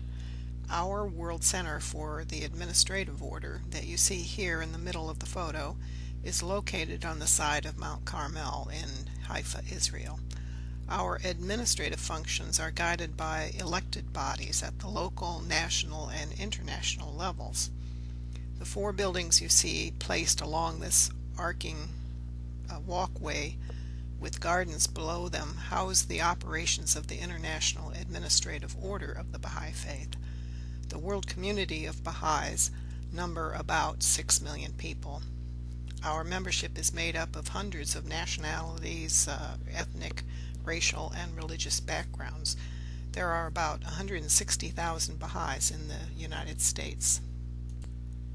I've shown you just a smidgen of some of the evidence that the Bab fulfilled Daniel's promise that at the end of the period of time known as the time, times, and half a time, that the Messiah would appear. The Bab was the Elijah figure who announced the imminent arrival of the Messiah, who made his declaration in 1863, remember. And that the fourth beast, its appointed time would soon end after the appearance of the Messiah. The Bab, as that Elijah figure to Baha'u'llah, the Messiah, represents the dawn of the Messiah's coming. Therefore, 1844, the year of the declaration of the Bab, fulfilled the purpose of that Daniel described in chapter 7, verse 25. And here's a reminder of that verse 25 of Daniel, where we got that for a time, 2 times, and half a time hidden meaning of the length of time it would take until the Messiah would come. Quote, the he here is the beast with iron teeth and the little horn that speaks boastfully, which represents the Islamic Empire, shall speak words against the Most High, and shall wear out the saints of the Most High, and shall think to change the times and the law, and they shall be given into his hand for a time, 2 times, and half a time. End quote. And remember, it says here 2 times. Usually it's in many Bible translations it's time, times, with a plural, and half a time. The phrase he, the beast and the little horn that speaks boastfully, shall speak words against the Most High, end quote, was fulfilled when these usurper caliphs, after the first 4 Rashidun caliphs, starting with Muawiyah, brought a very worldly, greedy, murderous, and power-obsessed ruling style to the leadership of Islam. They falsified some of the traditional sayings of Muhammad, that are called the Hadith, and bent the laws of Islam to suit their foul motives. The kings of Islam, when the Bab and Baha'u'llah appeared in the mid to late 1800s, the Shah of Persia and the Sultan of the Ottoman Empire, spoke and acted against both of these divine manifestations of God. The present-day Muslim and Muslim-dominated governments in Iran, Turkey, Syria, and other areas of the former Ottoman Empire, and other Muslim nations, continue to deny their citizens who are Baha'is their human rights to practice their faith freely.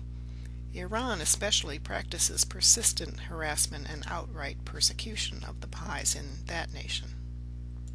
This phrase of verse 25, quote, and shall wear out the saints of the Most High, and shall think to change the times and the law, end quote, means that these Islamic leaders and their minions will oppose the forerunner, the Messiah, and their early devoted followers.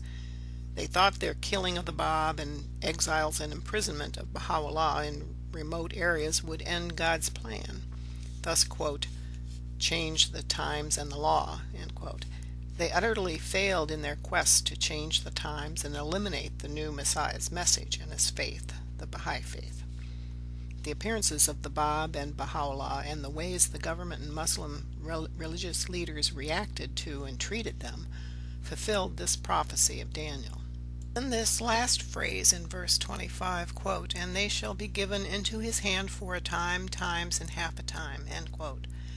As shown by all this evidence of the lives and teachings of the Bab and Baha'u'llah, and what has happened to the formerly powerful Islamic regimes after their appearances in the mid through late 1800s, we can see that this great beast has been fatally wounded.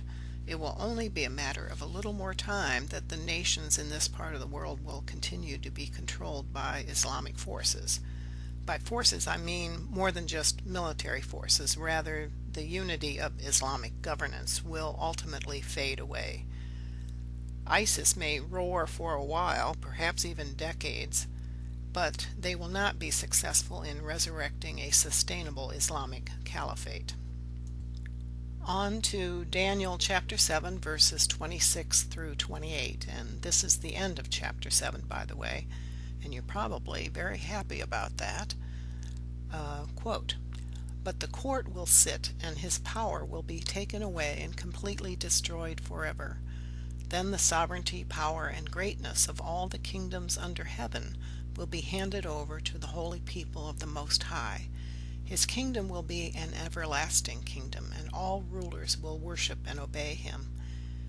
This is the end of the matter. I, Daniel, was deeply troubled by my thoughts, and my face turned pale, but I kept the matter to myself. End quote.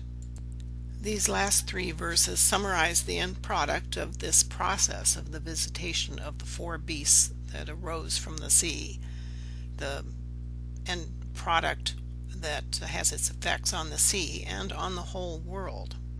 Remember, the wilderness of the sea is the area around Babylon, and remember the area around of the former territories of the Neo-Babylonian Empire of Nebuchadnezzar.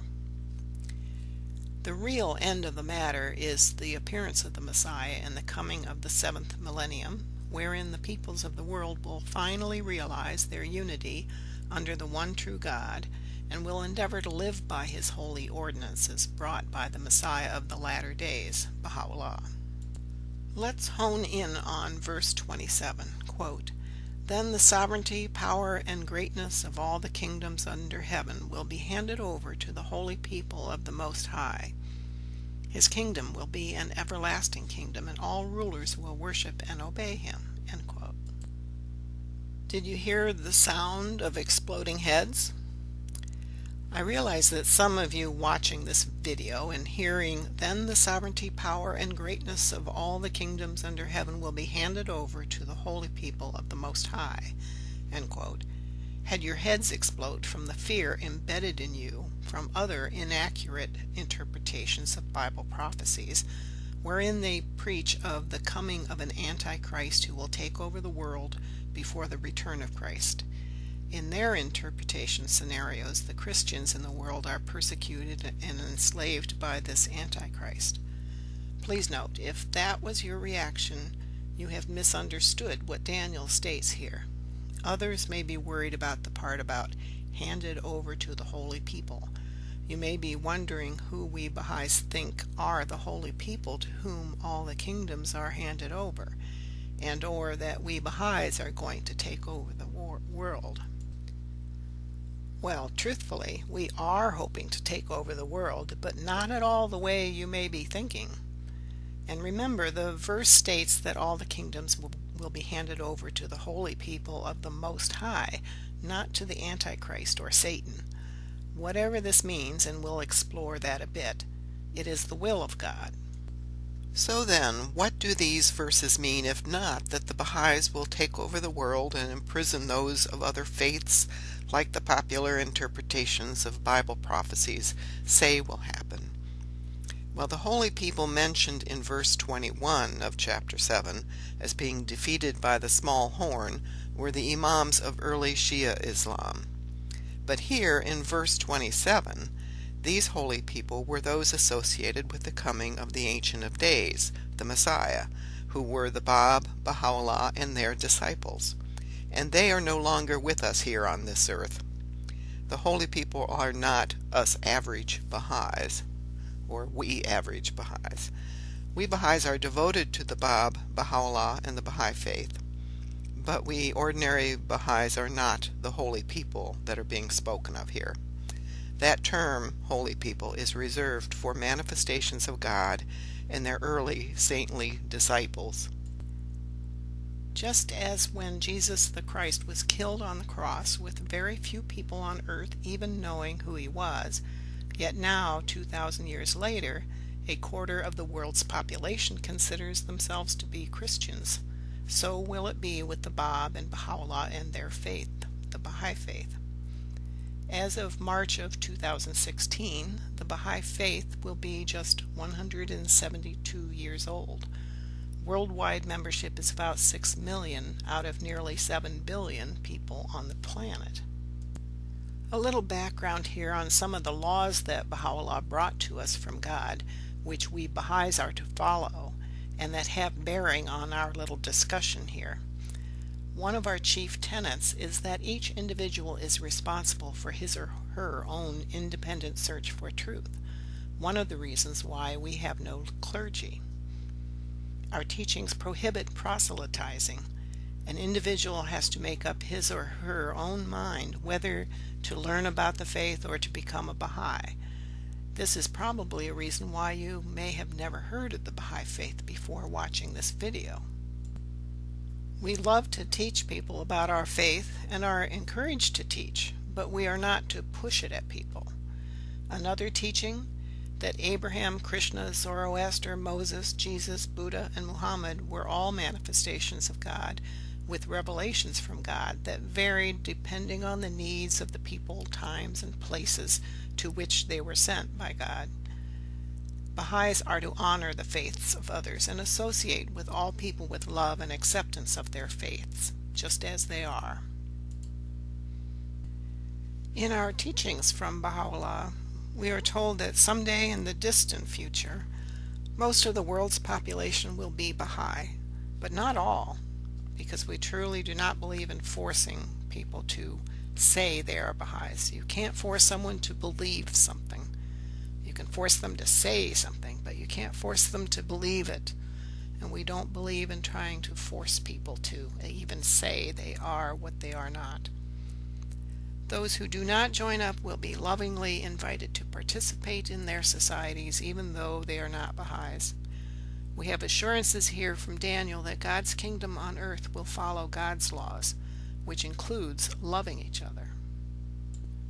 Let's hone in on this last part of verse 27, quote, "His kingdom will be an everlasting kingdom, and all rulers will worship and obey him." Remember, Daniel is talking about God's kingdom. All the rulers will obey the laws brought to humanity by the Messiah. This new kingdom, God's kingdom of the 7th millennium, will be everlasting. Humanity as a whole will never again doubt the existence of God and that God continues to love and guide us.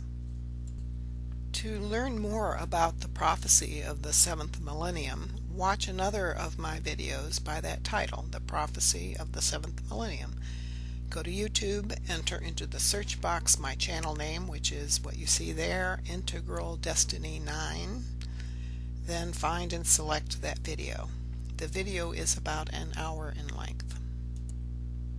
And here I have a brief excerpt from the writings of Baha'u'llah, where he describes the process of a seeker making a search for the knowledge of God. Quote, "Only when the lamp of search, of earnest striving, of longing desire, of passionate devotion, of fervid love, of rapture and ecstasy is kindled within the seeker's heart, and the breeze of his loving kindness is wafted upon his soul, will the darkness of error be dispelled, the mists of doubts and misgivings be dissipated, and the lights of knowledge and certitude envelop his being." End quote. That's from the book the Kitab-i-Igan by Baha'u'llah. In English it means the Book of Certitude. And he's giving instructions there on how the seeker should approach this this task of learning about God, and especially Baha'u'llah himself, the Messiah for this age. If you embark upon such a quest, I hope you experience what Baha'u'llah is describing there. If you want more information about the Baha'i faith, including the Bab and Baha'u'llah, here are two official websites. The top one, bahai.us, that's the official USA website. And the bottom one, bahai.org. That's the official international website for seekers. Now the bottom one there, the .org website, you can access the writings of the Bab and Baha'u'llah and some other main figures in the faith through that website. Excuse me. You just scroll down until you see a building that looks like a library, and you click on that, and that will take you to those resources. This 30-minute video titled "The Prisoner of Akka" is a very informative story of Baha'u'llah, the Messiah of the latter days. The video is professionally made and narrated. The website you see there, you can access it through there. You can pause this video to write down the address. Note that the address starts with https:// not just http:// We have now finished part 3 of the 8-part series on the Book of Daniel, so the next one you should see is part 4. Part 4 it covers chapters 8 and 9, and they're very much related. That's why I put them together in this one part. The first part covers chapter 8, which covers a story called A Ram and a Goat. In that story there is a prophecy called the 2300 Days Prophecy, and it very precisely foretells when the Messiah of the Second Advent, the Messiah of the latter days, would appear. Chapter 9 has the 70 weeks prophecy, which precisely foretells when the first Messiah would come, that is, Jesus the Christ. So this is very much a must-see part of this series, part 4. To access all of these videos and others that I've done on Bible prophecy fulfillment, please go to my channel on YouTube. That's youtube.com. In the search box on that website, you enter my channel name, which is Integral Destiny 9 that you see there, and don't forget the 9 on the end. And then look for the Book of Daniel video parts. There are 8 of them. And please understand that this video is an amateur production by this singular person, me. It is not an official production for the Baha'i faith or of the Baha'i faith. If there are any errors in it, they are my errors, not theirs. If there are misunderstandings on my part, they are purely on my part. You should do your own research and come to your own conclusions. If you wish to contact me, my email address is there. And of course, thanks for watching.